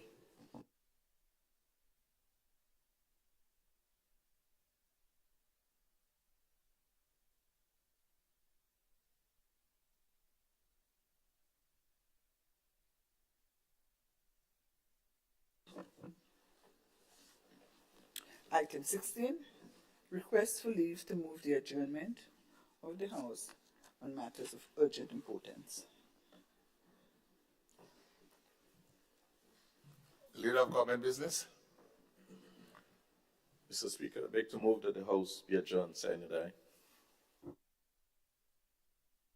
Honorable members, the question is that the House be adjourned, sine die.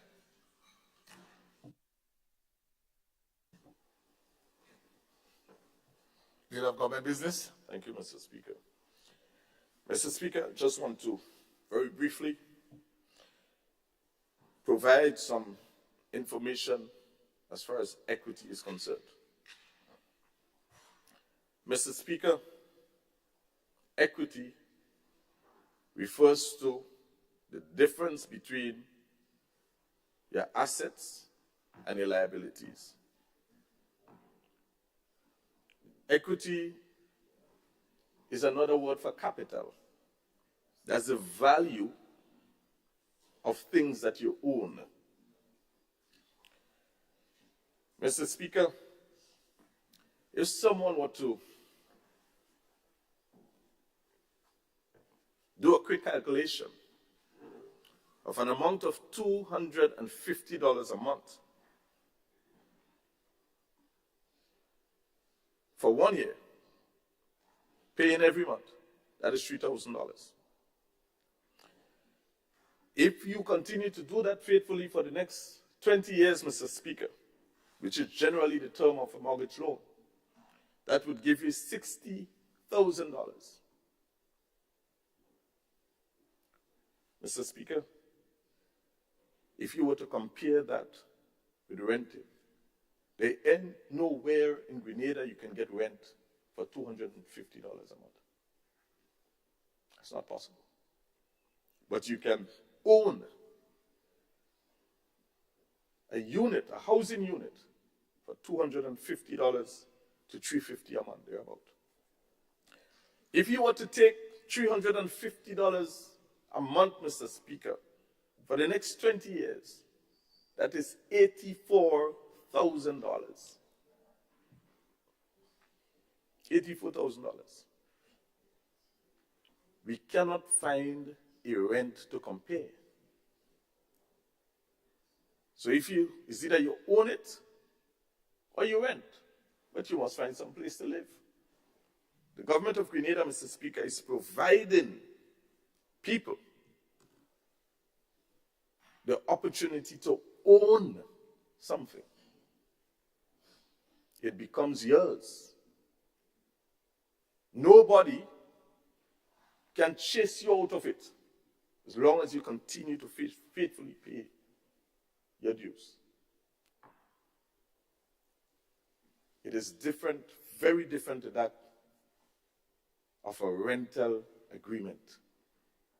And Mr. Speaker, as intelligent leaders, we ought to know the difference between renting and owning. We ought to know the difference with a transfer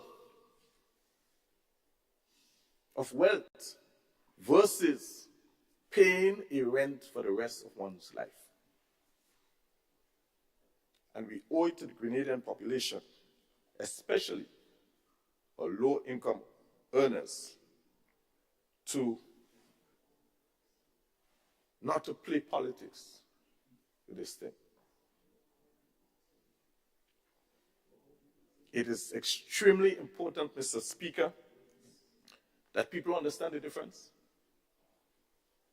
And as leaders, we ought not to mislead people. $250 to $350, thereabout. And even if it's a little more, even if it's $400, Mr. Speaker, you still cannot find a rent anywhere for that. And if you were to find rent for that, Mr. Speaker, you match an apartment for $400, if you were to find that, compared with what is being offered. It cannot be compared. There's absolutely no comparison. This government, Mr. Speaker, is transferring wealth to people. They can use this value to maybe start a business, some small business, as security, or send a child to school, to multiply their own resources, so that in the future, Mr. Speaker, within a short period of time, they can be transitioned from a state of poverty to that of prosperity. And this is what the NDC administration in office, under the leadership of Prime Minister Deacon Mitchell, is doing. Let us not miss this opportunity. Let us not miss this opportunity. Thank you very much, Mr. Speaker.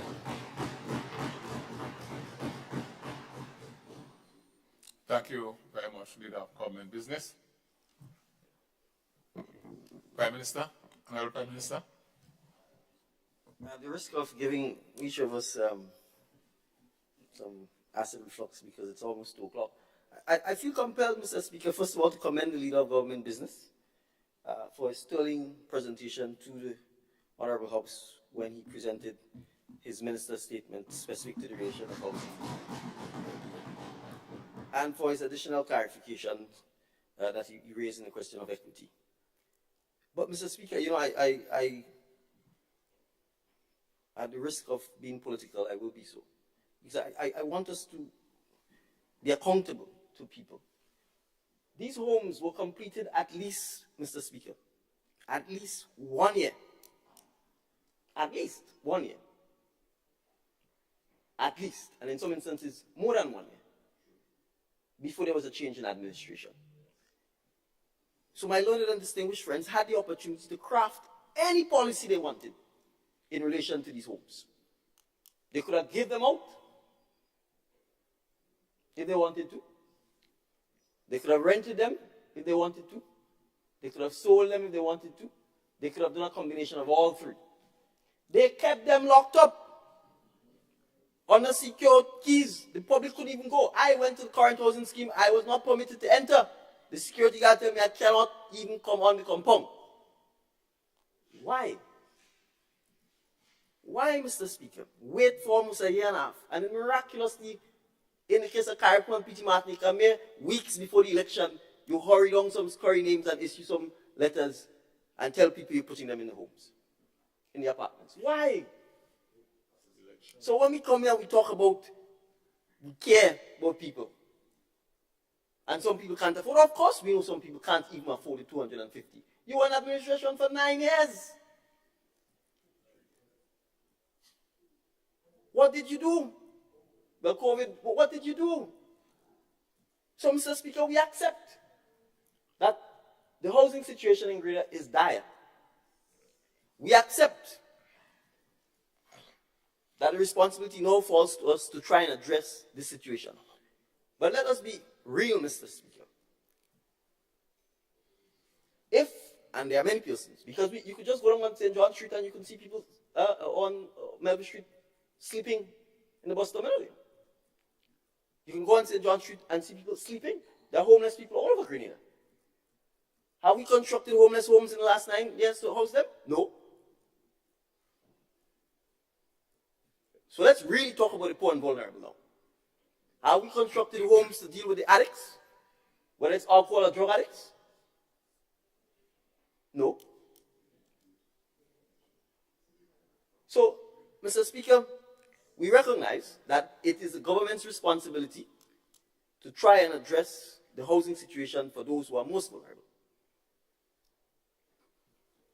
These apartments, respectfully, Mr. Speaker, are not the ideal home setting for doing so. And there are obvious reasons why. There are apartment-type 3-story buildings that our culture and our historical practice is not used to. We are not used to 3-story buildings. We are not. And therefore, if you're going to ask some of the most vulnerable, for example, persons in the 60s and 70s to go into those buildings, it will not suit them. When the buildings were constructed, no laundry facilities were put in place. Whereas a 65 or 70-year-old going to, they can't use those. So we obviously, Mr. Speaker, have to find alternative housing arrangements to treat with it. And so what this initial phase 2 is meant to do is to give persons who, yes, are at the lowest income, but who are employed, an opportunity to own a home so that it is theirs, so that you're not beholden to some MP or caretaker or some no-good politician who want to basically tell you, rent, and I can always throw you out if you don't vote for me. Or put you in a building with no arrangements for the common parts of the building to be maintained. Who's maintaining the hallway? If you're in a 3-story building and there's a leak at the top floor, who's maintaining the roof? Who's maintaining the steps? Who's maintaining the common facilities, the grounds? You could go to Subies, you can go to Mount Rush and see that. That is a policy that failed, because if you put people into a building and there is no policy and no resources to maintain it, to care for it, it will deteriorate amongst them and they will still end up with nothing even if they pay rent. And you keep them poor. That's what it's designed to do. Keep them coming back to you.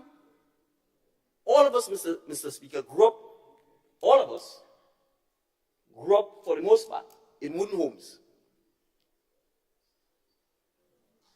We aspired. We had some ambition. Our parents, the villages, the people encouraged us. Some people would start by building their own little brick and continue and continue. So, Mr. Speaker, we recognize that there are many citizens who, not just by happenstance or by luck or by sickness, but by deliberate government policy, have put them in a position where in their 30s and their 40s, they do not have the opportunity to own a home, and they do not have the opportunity to buy a piece of land. Deliberate government policy by this administration, this former administration. So when you hire people and you keep them as imanis at $700 for 10 years, of course they will never be able to own a home or afford. It's not sickness. It's not accident of birth. It's deliberate government policy. So you have to come back all the time. How you own a home? So when we are giving them the opportunity now to pay $250 to own their own home, that is what empowerment is about. So don't come in this house and play self-righteous about some people can't afford. If you employ people for 10 years and call them money, keep them temporary. Don't even pay a nice for them. You can fire them at will. They can't even buy food. So we don't need to talk about housing. And you are telling them and their children that that is their lot in life, that they're destined for that. And I keep saying this, with these policies, would you put your children on it? Are you going to send your child to become a money? Are you going to accept that it's okay for your child to work for $700 for 10 years for the state of Grenada? Mr. Speaker, let's be clear here. with the abstention of the Honorable Member for St. Patrick West. The reality of Grenada today was created by the distinguished leader of His Majesty's government. He ran Grenada for 23 years. That's too short of a quarter century. And if it's good policy, we live with it. If it's bad policy, we live with it.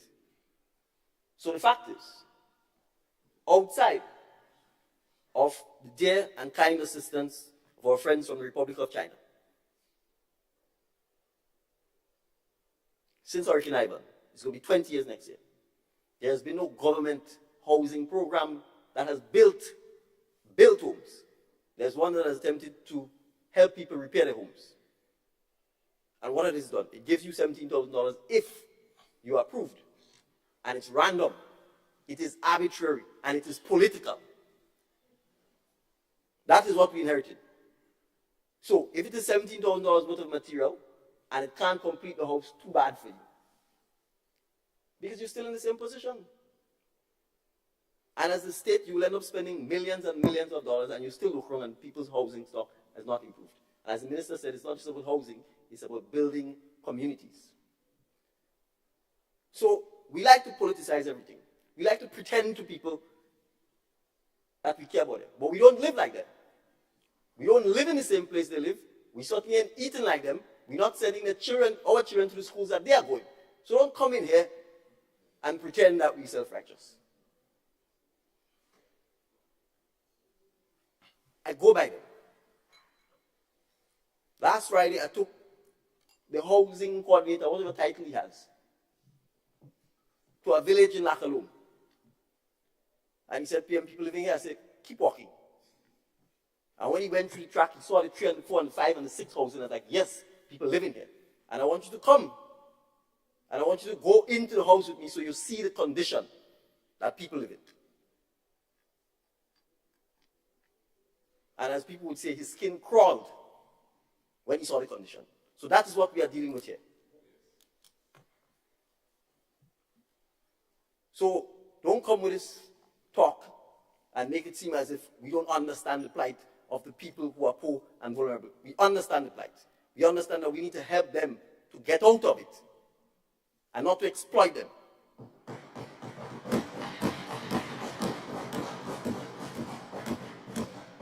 So nobody here knows poverty as I know it.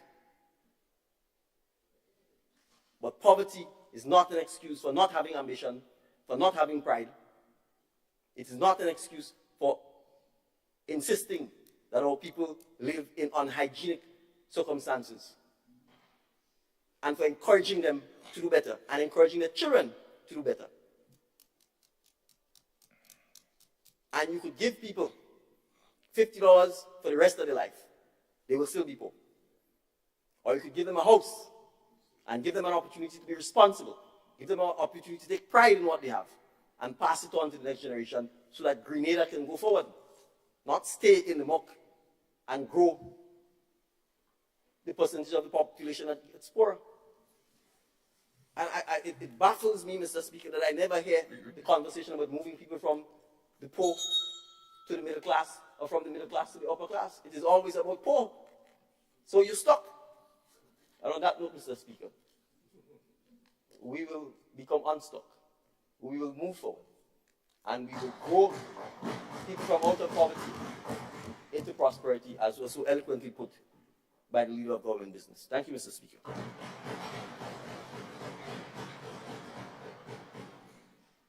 Thank you, Honorable Prime Minister.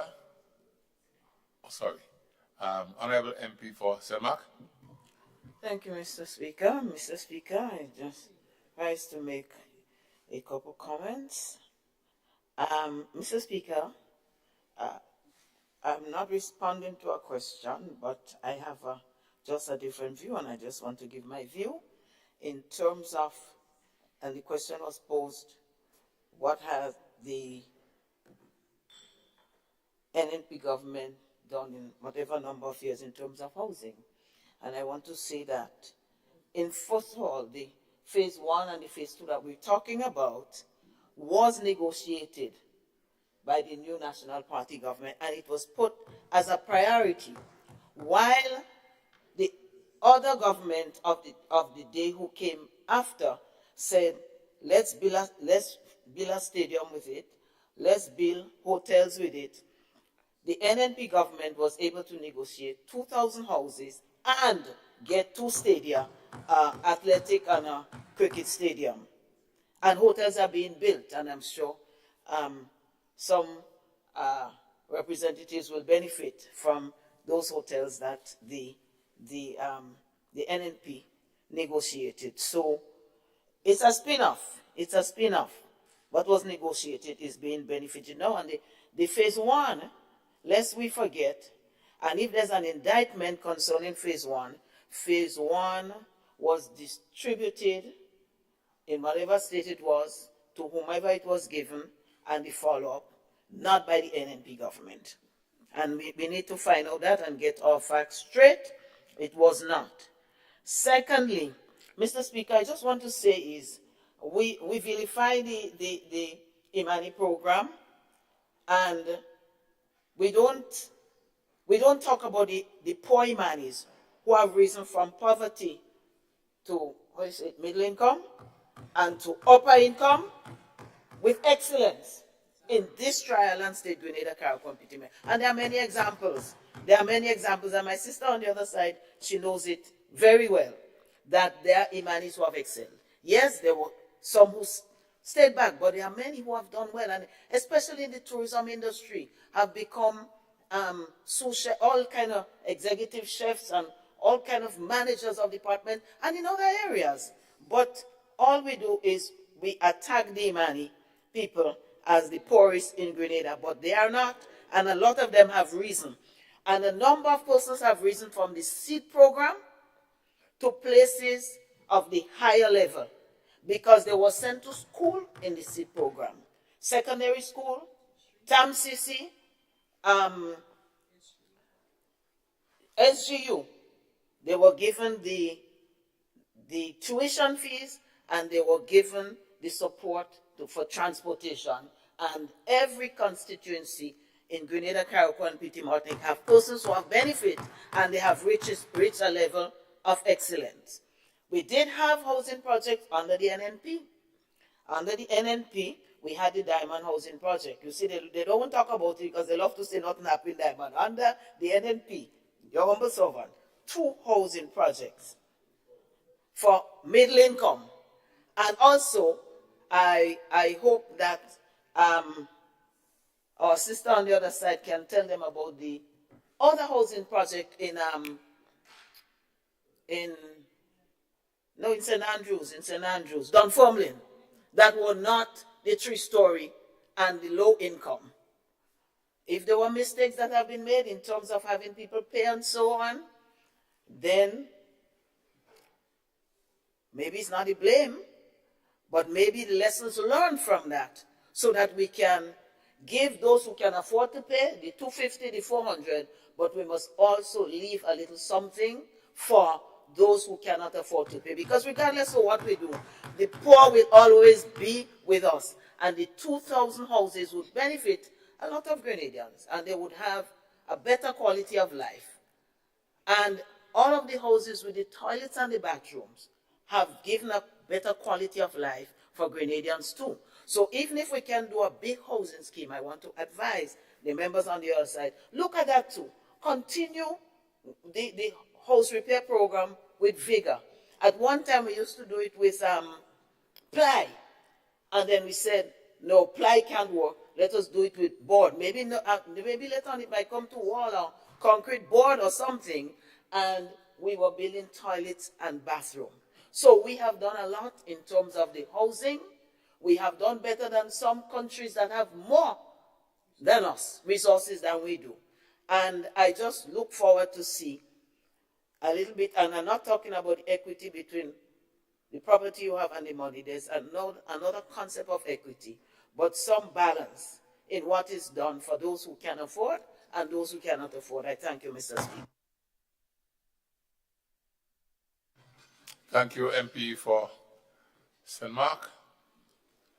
And now, honorable members, the question is that this honorable house be adjourned, signed, and die. All those of that opinion say aye. Of the contrary opinion say no. The ayes have it. This honorable house now stands adjourned.